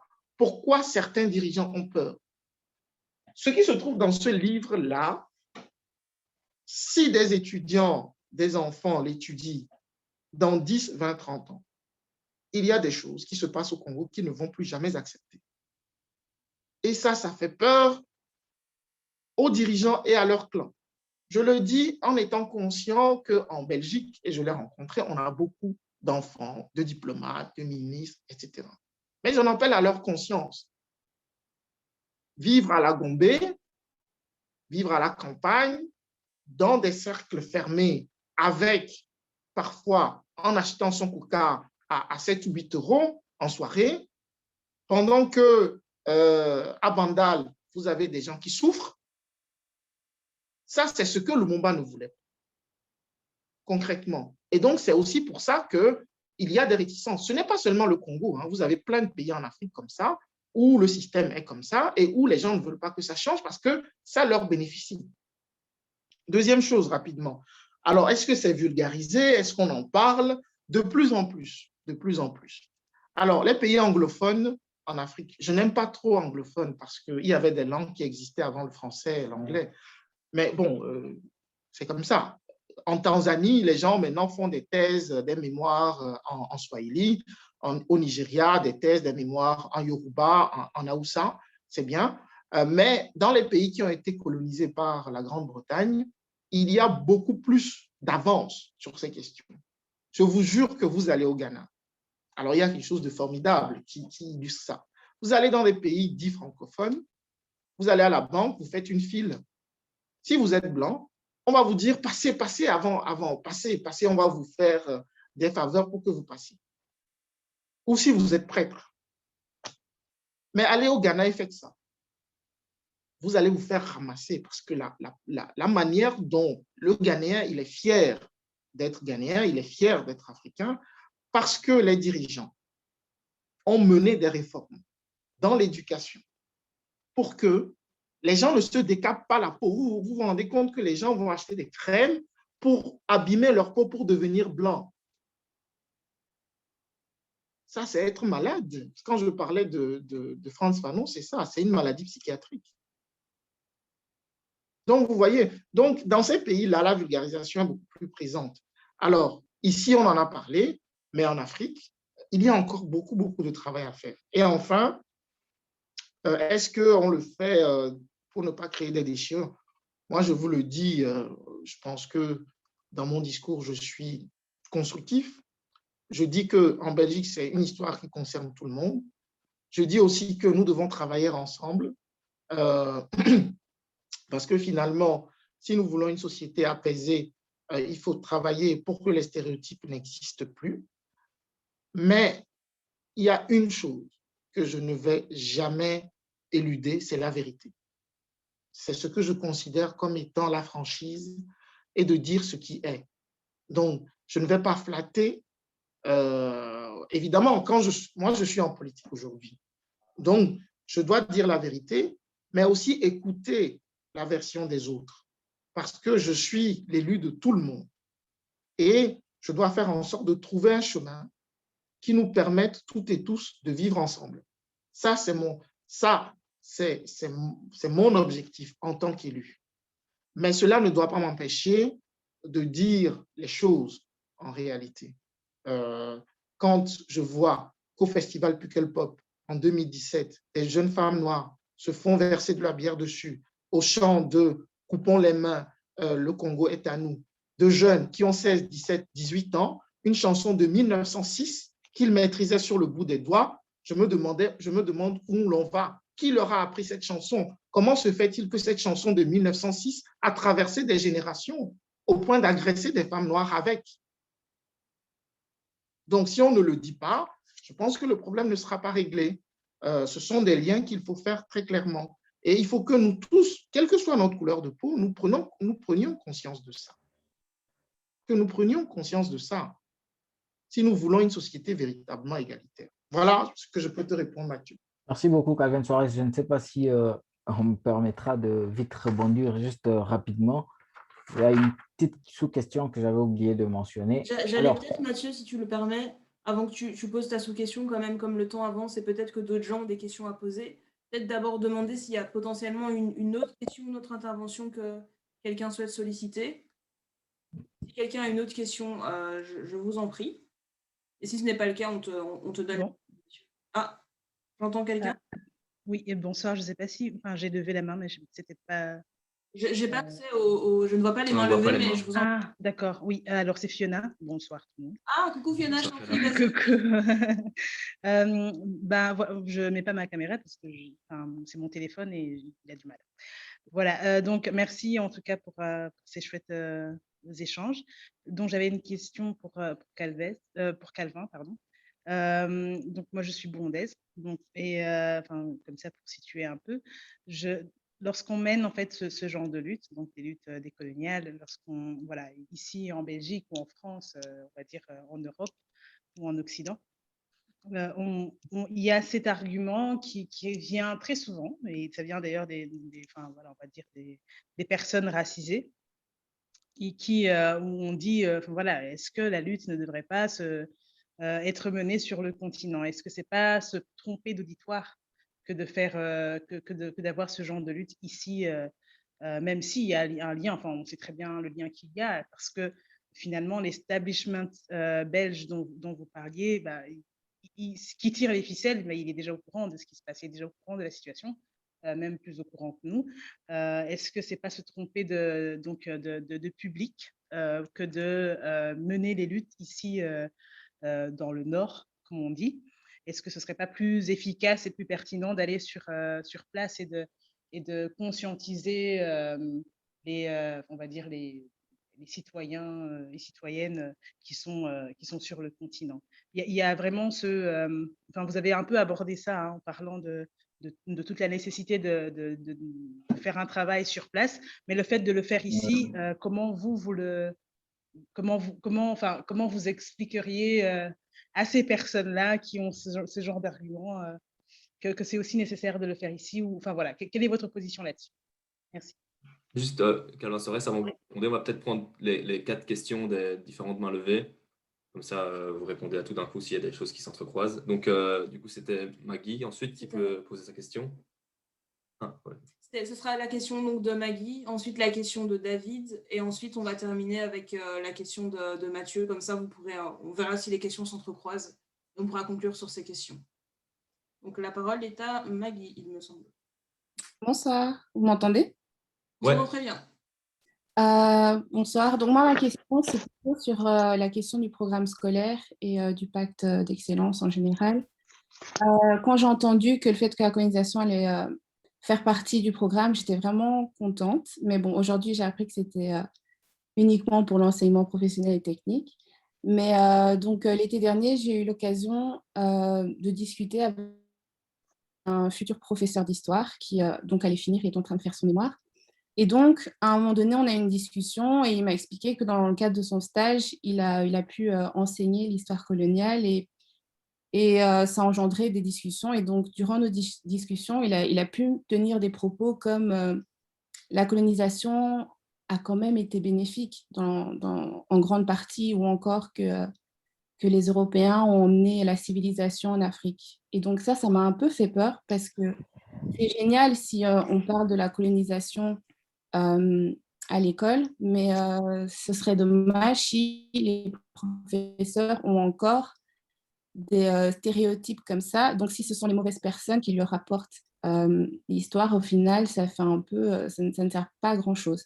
Et donc, je me demandais si dans le projet ou dans la réflexion, tout ça, est-ce que vous aviez peut-être pensé à une espèce de formation continue où peut-être des personnes pouvaient venir et aider les professeurs ou discuter avec les professeurs pour leur donner les outils ou peut-être casser ces stéréotypes pour pas que par la suite, eux aussi, ils les passent à leurs élèves. Parce que si on parle de la colonisation, mais de la mauvaise façon, finalement, c'est contre-productif. Donc voilà.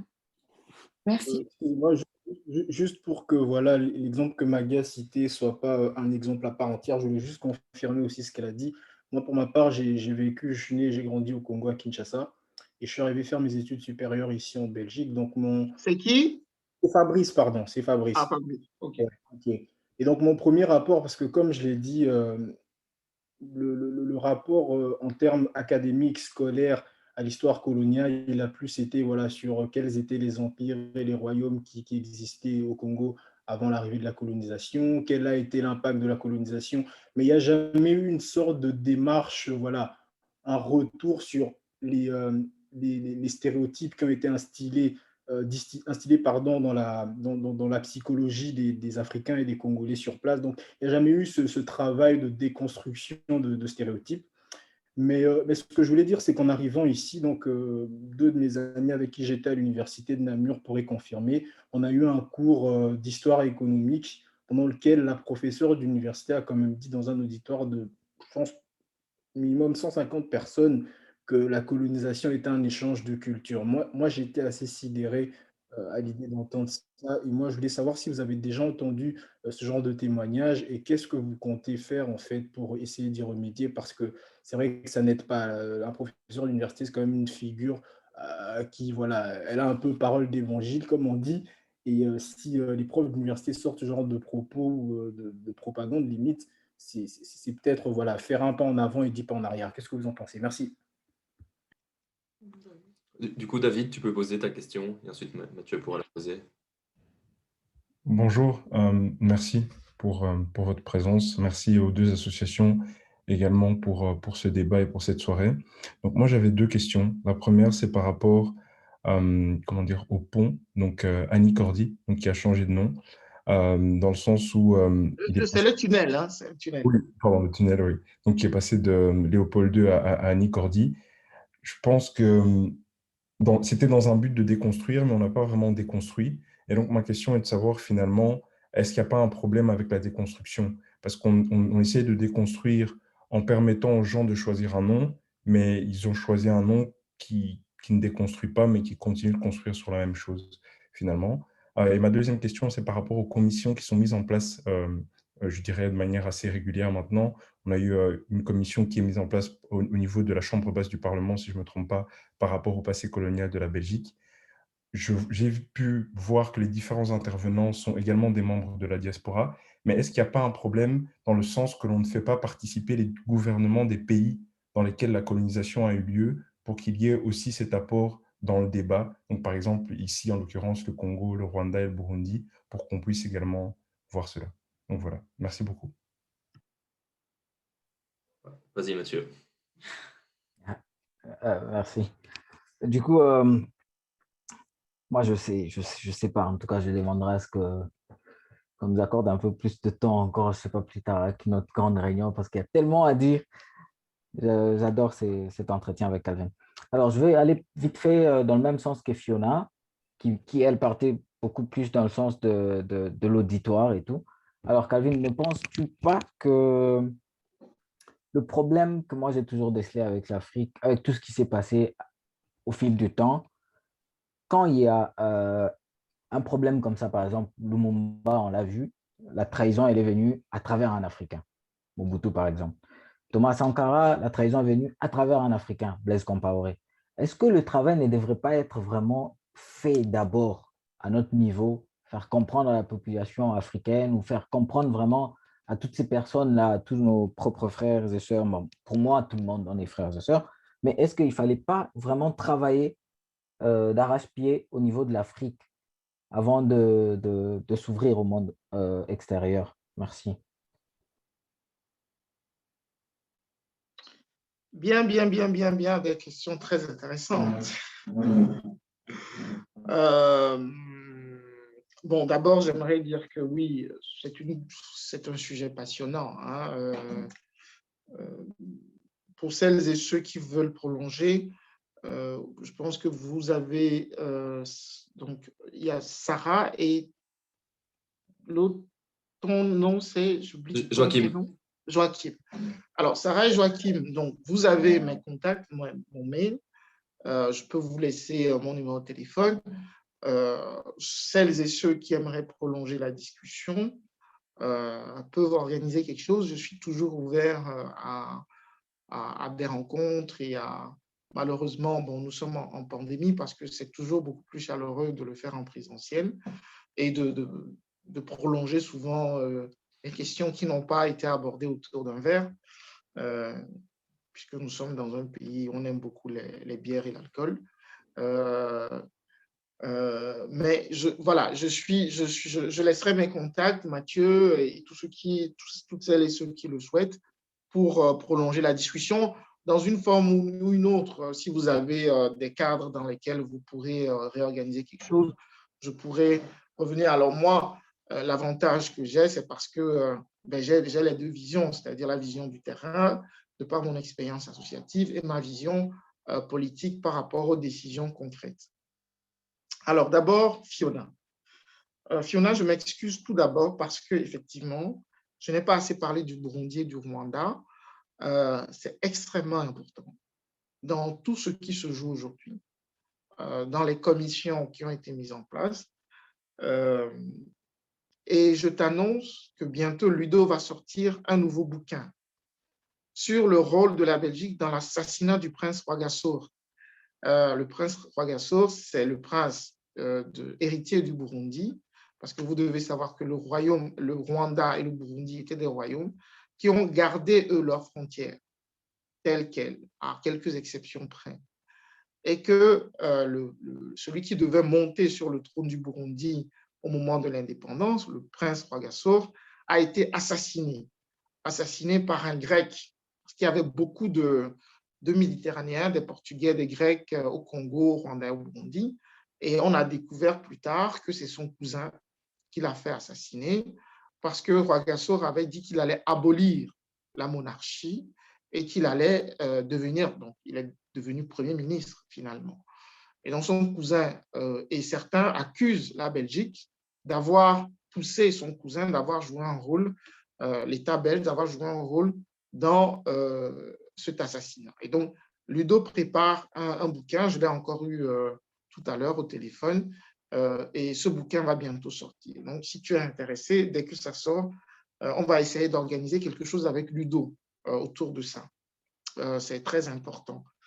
Alors, la lutte ne devrait-elle pas être menée en Afrique? Est-ce que ce n'est pas peu efficace? Je vais lier, pour aller vite, je vais lier ta question avec les trahisons de Mathieu. Alors, sur cette question, j'ai un postulat qui est simple. Moi, je dis, au vu de ce que je connais de l'histoire des diasporas et de l'Afrique, parce que souvent, quand on parle de l'Afrique, on oublie les diasporas, je me réfère à ce qu'est Hamzat Boukari Yabara. Je ne sais pas si certains le connaissent. Celui qui a écrit Africa Unite, une histoire du panafricanisme, qui je considère d'ailleurs, son directeur de thèse, c'était Eliki Mbokolo à l'EHESS, l'école des hautes études en sciences sociales. Peut-être que voilà, le bouquin est ici, c'est ça, Africa Unite, histoire du panafricanisme, où on parle de beaucoup de choses dont on a parlé ce soir. Et il est venu faire une conférence à Saint-Louis et on lui a posé cette même question. Et il a dit ceci, écoutez bien, où que vous soyez, si vous avez des origines africaines, si vous avez une conscience politique qui est basée sur la justice et qui est basée sur le fait que les ressources de l'Afrique doivent profiter aux Africains pour sortir l'Afrique de la situation dans laquelle elle est. Et ça, je parle à tout le monde. Hein. Je ne parle pas seulement, je parle aux Africains, aux Afro-descendants en premier lieu, mais je parle à tout le monde, y compris à des personnes d'origine européenne et belge. Si vous pensez qu'il faut être juste, il faut mener des politiques qui mettent fin aux inégalités dans le monde. Si vous en êtes conscient, je prendrai un exemple pour illustrer ça. Chaque jour, et je parle aux Afro-descendants en premier, quand vous sortez du lit, la première question que vous devez vous poser, qu'est-ce que je fais pour plus d'égalité dans le monde? Qu'est-ce que je fais pour plus de justice dans le monde? Et qu'est-ce que je fais, moi, d'origine africaine en particulier, pour que la condition de l'Afrique s'améliore? Où que je sois en Chine, en Nouvelle-Zélande, en Argentine, en Afrique du Sud, au Groenland, au pôle Nord, c'est ça la principale question. Parce que ce que je vais vous dire, ceux qui travaillaient pour l'Empire romain, même s'ils étaient dans d'autres empires, ils réfléchissaient à la manière dont ils allaient travailler pour renforcer l'Empire romain. Ceux qui travaillaient pour l'Égypte antique, c'était la même chose. Ceux qui travaillent pour la Belgique et qui vivent dans d'autres pays, ils ne se posent pas d'autres questions. Pourquoi nous, les Africains, nous passons notre temps à nous poser des questions qui, à mon sens, nous retardent, en fait? Pourquoi? Nous ne sommes pas différents des autres. L'histoire de l'humanité, elle est faite de haut et de bas. Et donc, ça touche tout le monde. Parce que, regardez, et ça, je parle à tout le monde, vous avez une partie du monde qui s'appelle l'Est du Congo, qui a 75% des réserves mondiales de cobalt et de tantale. Sans l'Est du Congo, je vais vous montrer ça, vous n'auriez pas. Sans le Congo, ça, vous n'auriez pas. Pourquoi? Parce qu'en réalité, les entreprises, les multinationales, que ce soit... alors, j'ai montré malheureusement le mauvais téléphone parce que ça, c'est un Fairphone. Je devrais montrer le Samsung qui est là. Bon, je ne fais pas de la pub pour ces marques. Mais les multinationales, Apple, Google, Huawei, Samsung, etc. Elles sont partout dans le monde. Qu'est-ce qu'elles font? En fait, elles se basent sur les massacres que font les rébellions dans l'Est du Congo. Parce que ces rébellions, qu'est-ce qu'elles font? Elles chassent les populations des terres riches pour pouvoir extraire le cobalt et le tantal et le vendre par des filières illégales à ces multinationales. Et évidemment, ces multinationales sont malignes. Elles ne vont pas aller elles-mêmes sur place pour se faire arrêter. Elles passent par des intermédiaires pour acheter à un prix plus bas. Parce que si le gouvernement congolais devait vendre le cobalt et le tantal au prix normal, ça coûterait beaucoup plus cher. Et à quoi ça reviendrait? Ça reviendrait à acheter ça à 6 ou 7 000 euros. Est-ce que les gens sortiraient l'argent pour acheter un iPhone, un Samsung à 6 000 à 7 000 euros? Jamais. Donc, puisque c'est par des filières illégales, ça leur permet de le vendre à des prix abordables. C'est comme ça qu'ils font leurs bénéfices. Et donc, si je prends cet exemple, c'est pour montrer que nous sommes dans la mondialisation et que nous ne devons pas avoir une vision fermée et que ça nous concerne toutes et tous. Et je vous dis, et je le dis à toutes, quelles que soient vos origines, vos couleurs de peau présentes dans cette conférence, ce sont des femmes qui sont violées, ce sont des enfants qui sont tués. Ça devrait toucher tout le monde, et en particulier les Africains et les Congolais. Pour moi, en tant qu'Africain, j'ai honte de ce qui s'est passé au Rwanda. J'ai honte de ce qui se passe à l'est du Congo. Parce que je ne peux pas admettre, chaque jour quand je me lève, je ne peux pas admettre que ce genre de choses se passe encore aujourd'hui, où que je sois. Maintenant, la deuxième raison que je vous donne, c'est-à-dire que vous devez savoir quel monde nous voulons construire. Est-ce que nous voulons construire un monde fait d'égalité? Dans ce cas, je vais vous dire une chose, Mathieu et Fiona. Votre rôle, c'est de sensibiliser vos amis qui demain seront en politique ici en Belgique, qui vont diriger la Belgique, qui vont être dans des entreprises et qui vont vouloir faire des affaires avec l'Afrique. C'est maintenant que vous devez changer leur mentalité. Sinon, demain, lorsqu'ils vont occuper ces postes, ils vont répéter les mêmes choses que ce qui est fait aujourd'hui. Parce que ce que nous faisons cette soirée, vous savez, dans quelques mois, dans quelques semaines, vous allez oublier pour la plupart. Et la vie quotidienne va vous rattraper. Les besoins quotidiens vont vous rattraper. Le système va vous rattraper. Et on va oublier très vite. Et donc, j'aimerais vous dire, Fiona et Mathieu, qu'aucune puissance, aucune civilisation ne s'est construite sans cette diaspora. Ça n'existe pas. Les Grecs sont allés prendre tout en Égypte. L'Égypte n'était pas leur patrie.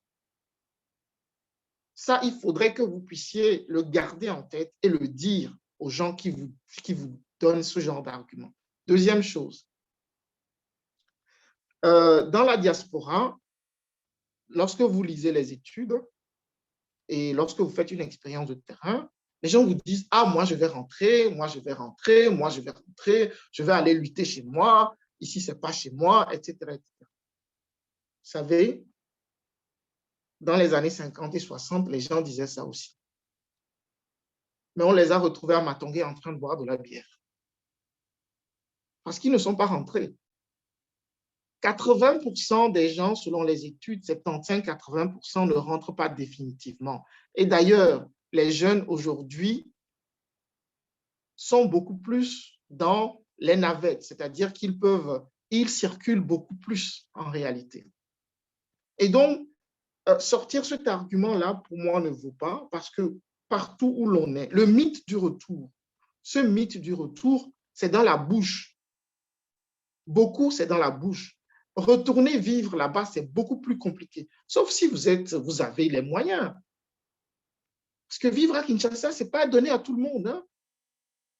C'est très, très cher. Ce n'est pas donné à tout le monde. Vous allez dans les capitales africaines, ce n'est pas donné à tout le monde d'y vivre. Et donc, dire on va rentrer, c'est bien beau. Si vous avez un projet qui marche, tant mieux. Mais combien de projets ne marchent pas? Combien reviennent ici? Donc, moi, je suis un pragmatique. Je dis, si demain je suis en Afrique, oui, je vais continuer à lutter. Si je suis en Europe, je vais continuer à lutter, un, pour l'Afrique, mais deux, surtout, pour que mon pays d'adoption, qui est la Belgique, puisse respecter les valeurs qu'elle défend et qu'elle puisse construire des relations saines avec les autres pays du monde, des relations qui répondent à ce que la Constitution, sa propre Constitution, dit.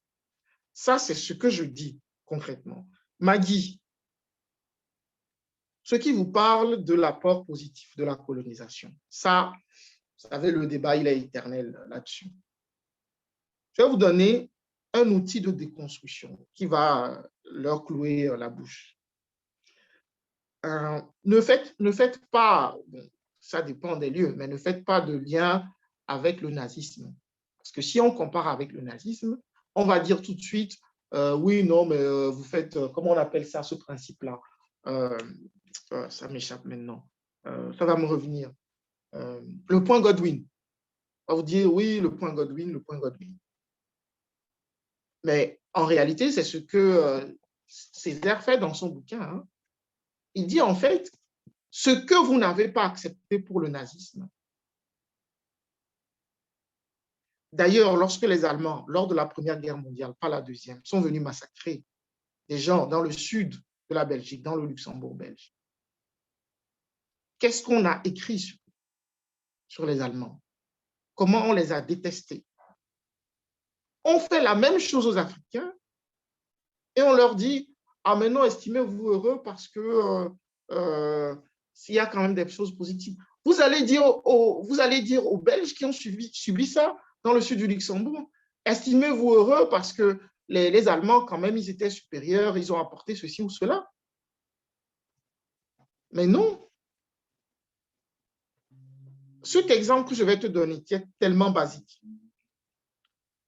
et qui a été, que j'ai réfléchi, mais que d'autres aussi ont réfléchi. Moi, j'ai pris différents exemples que j'ai mélangés pour construire celui-là.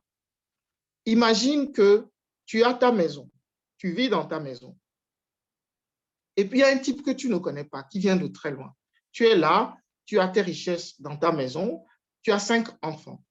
Il arrive, il dit, moi je suis plus intelligent que toi. Je vais t'apprendre ce qu'est la culture. Mais pour t'apprendre, il n'essaye pas de te convaincre, il ne débat pas avec toi.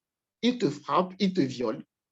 Il viole ta femme, il viole ton mari, il viole tes enfants, il en tue 3 sur les 5. Il vole tout ce que tu as chez toi. Et en partant, il te laisse un ordinateur ou un GSM. Et il dit, sois heureux parce que je t'ai apporté le développement. Tu dois être heureux quand même parce que je t'ai apporté des choses positives. Après avoir tué tes enfants, après avoir violé ta femme ou ton mari, est-ce que c'est humainement, on peut accepter de dire qu'il y a eu des choses positives après tout ça? Ce n'est pas possible. Moi, je ne peux pas l'accepter. La colonisation est un crime contre l'humanité. C'est un système qui nie l'humanité des gens. Donc, voilà, sur la formation continue, pour le moment, ce n'est pas le cas. Est-ce qu'il va y avoir, comme je vais le dire, comme je l'ai dit tout à l'heure, je vais le redire, il y a des promesses, mais il faudra se battre. Et donc, je vous invite à vous engager dans cette lutte aussi et à contacter les associations qui luttent pour ça, dont Mémoire coloniale. Donc, on n'en est qu'au début. Hein. Là, c'est maintenant que les hostilités vont commencer pour obtenir d'abord le changement du contenu et la formation continue pour les enseignantes et enseignants. Parce que le contenu, certains ne sont pas d'accord hein, sur le sens de la décolonisation. Fabrice, enfin, est-ce qu'il y a un travail de déconstruction de l'enseignement? Donc, cette prof qui dit « la colonisation est un échange de culture ». C'est drôle. Enfin, c'est drôle, mais c'est triste qu'une prof dise ça. C'est triste, pourquoi? On échange des cultures lorsque des gens se rencontrent de manière apaisée, discutent, échangent et s'influencent hein, de manière bilatérale. Mais ici, on parle d'imposition de culture. On parle de tuerie. on parle de lavage de cerveau, on parle d'imposition d'un système de pensée. Donc, quand les gens vous disent, oui, il y a eu des faits positifs, on va vous dire, on a construit des écoles, on a construit des routes, on a construit des hôpitaux, etc. C'est comme si ces choses n'existaient pas avant la colonisation. Oui, l'Afrique, les Africains avaient leur propre système d'éducation, diversifié selon les endroits. Mais pourquoi on a voulu créer l'école occidentale? Est-ce que c'était pour les beaux yeux des Noirs? Non. C'était pour les conditionner. Si vous voulez dominer quelqu'un, vous le dominez par l'esprit, par le cerveau. Et donc, en lui imposant votre manière de voir le monde, c'est par l'école que vous le faites. Les hôpitaux, on avait besoin de main-d'œuvre en bonne santé, gratuite, travail forcé. Donc, il fallait des hôpitaux pour soigner. Et d'ailleurs, n'oubliez pas que l'immunité, le système immunitaire des Africains était différent de celui des Européens et que comme les Amérindiens, beaucoup sont morts parce que les Espagnols qui sont allés conquérir là-bas ont ramené des maladies auxquelles le système immunitaire des Amérindiens n'était pas habitué. C'était la même chose en Afrique. Donc, ce n'était pas un échange culturel. Les chemins de fer, vous savez, les richesses étaient à l'intérieur du pays, mais les bateaux étaient sur les ports. Donc, au départ, on obligeait les gens à porter des sacs, travail forcé. Avec 50 kilos, on peut marcher sur 300 km avec 50 kilos. Les gens mouraient d'épuisement. Et puis, le résultat n'était pas efficace. Pour rendre le résultat efficace, on a créé des chemins de fer pour amener très vite les richesses de l'intérieur du pays vers les ports où on les chargeait dans les bateaux pour les ramener ici. Ce n'était pas pour les beaux yeux des Noirs. Vous pouvez demander, est-ce que les Noirs prenaient le train gratuitement? Vous pensez qu'on a créé les trains et les chemins de fer en disant, messieurs, mesdames, montez, c'est gratuit, c'est pour vous? Mais non. Donc, moi, je suis scandalisé d'entendre qu'une prof parle d'échange de culture dans un tel système. Donc, voilà un peu…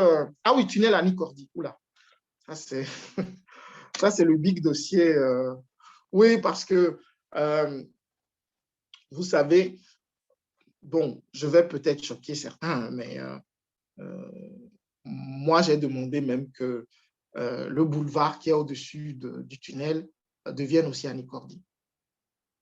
Pourquoi? Parce qu'en réalité, Annie Cordy va prendre la place de Léopold II. Et Léopold II, il est présent partout à Bruxelles. Donc, si on veut diversifier l'espace public, si on veut le modifier un peu, il faut aussi qu'il y ait d'autres noms qui s'imposent. Alors, est-ce que Annie Cordy a fait des chants racistes? Bien sûr. Oui, Missier est un chant raciste. Mais il y a deux choses que j'aimerais préciser. La procédure qui a été utilisée pour faire ce sondage, pour moi, est une mauvaise procédure vu les objectifs qui étaient assignés. 1, féminisation. 2, décolonisation. Pourquoi?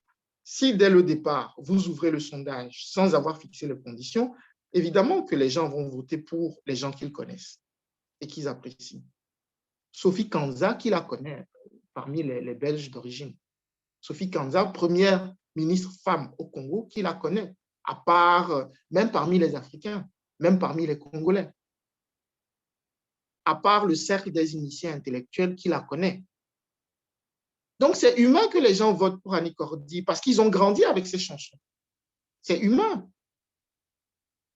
Maintenant, est-ce qu'il y a des chansons racistes? Oui, mais il faut faire la distinction. Moi, je fais toujours la distinction entre les idéologues et les gens qui, manipulés par la propagande coloniale, ont aussi voulu prendre la vague. Parce que les gens chantent les chansons qui font plaisir pour gagner de l'argent. Donc, moi, les victimes de la propagande coloniale se retrouvent dans les deux camps. Maintenant, Annie Cordy, ce n'était pas la courageuse qui allait s'élever contre la colonisation. Hein.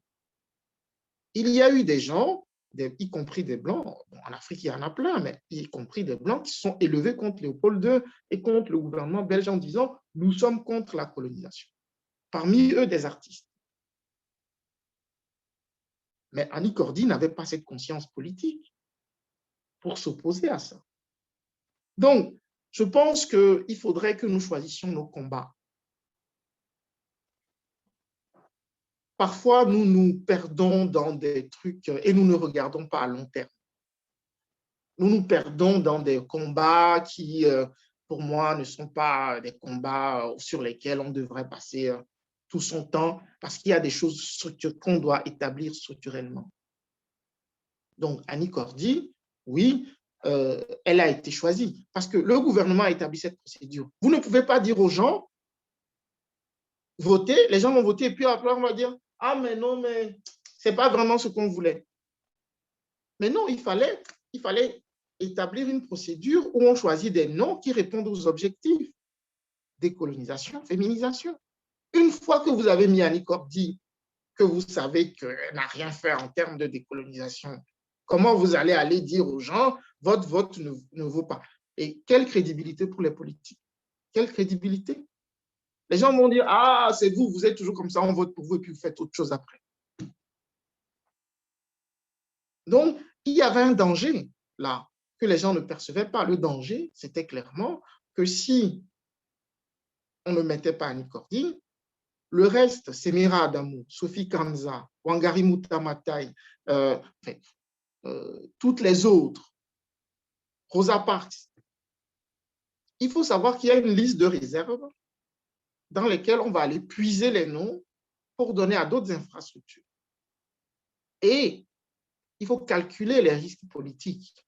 Si dès le départ, vous faites des actions qui ne suscitent pas l'adhésion des gens, à un moment donné, les objectifs ne seront pas atteints. Donc moi, je suis, comme je dis, je suis un homme politique, je pense aussi à ça. Voilà la réponse que je peux apporter. Merci. Il y a juste la question peut-être par rapport aux commissions. Je pense que... Ah oui.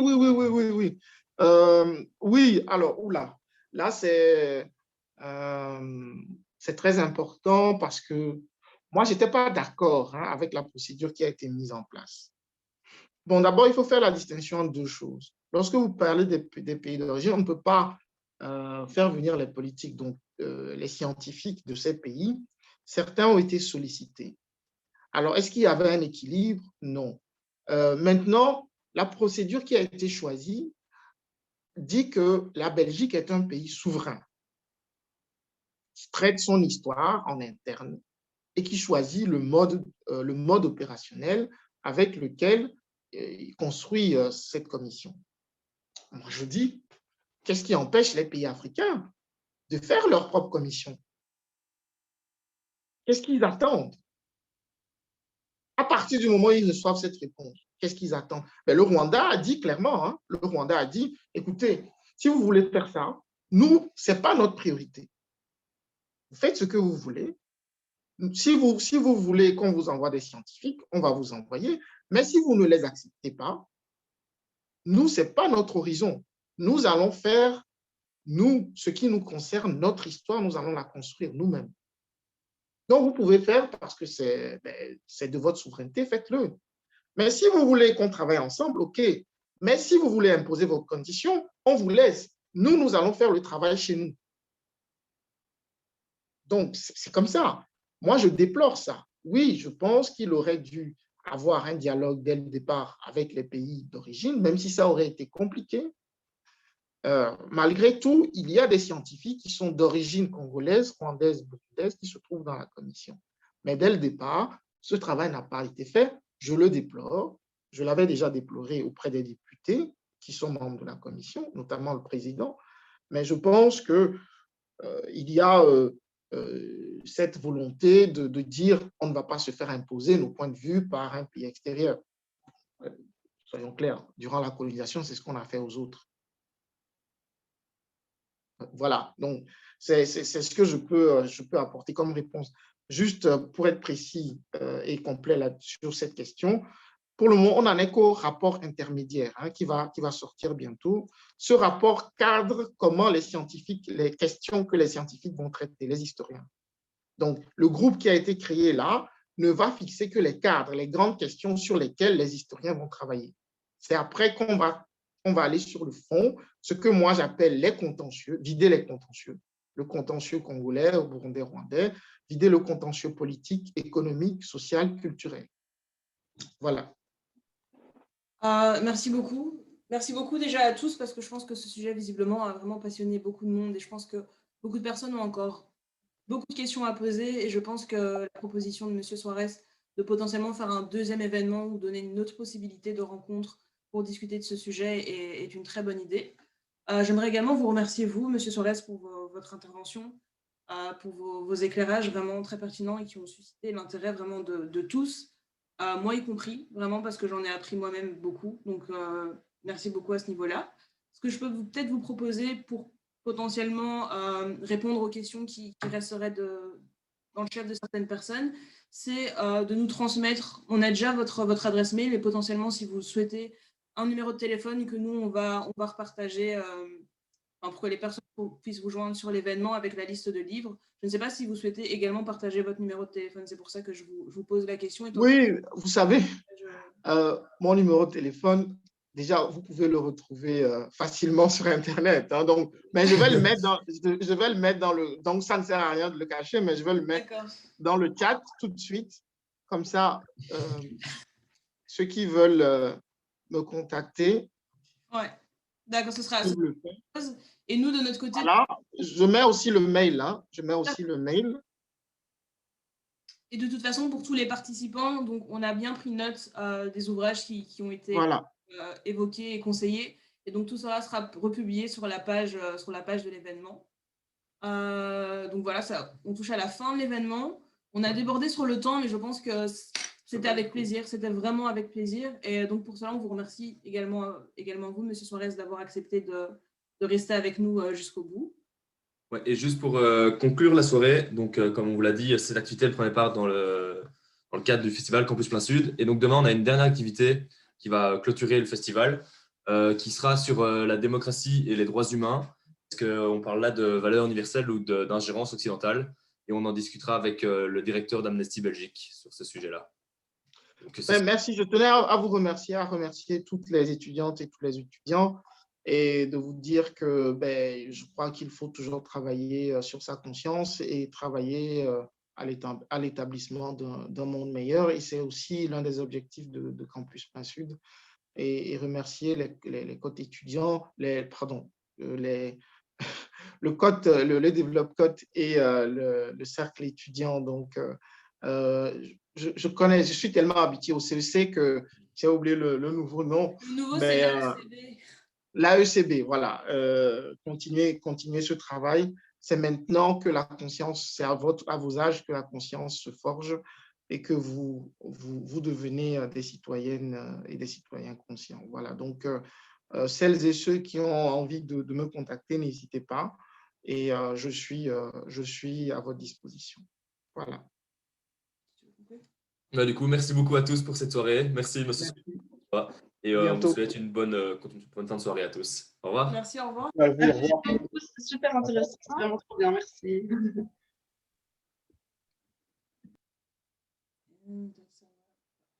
Voilà. Ouais, pour tous.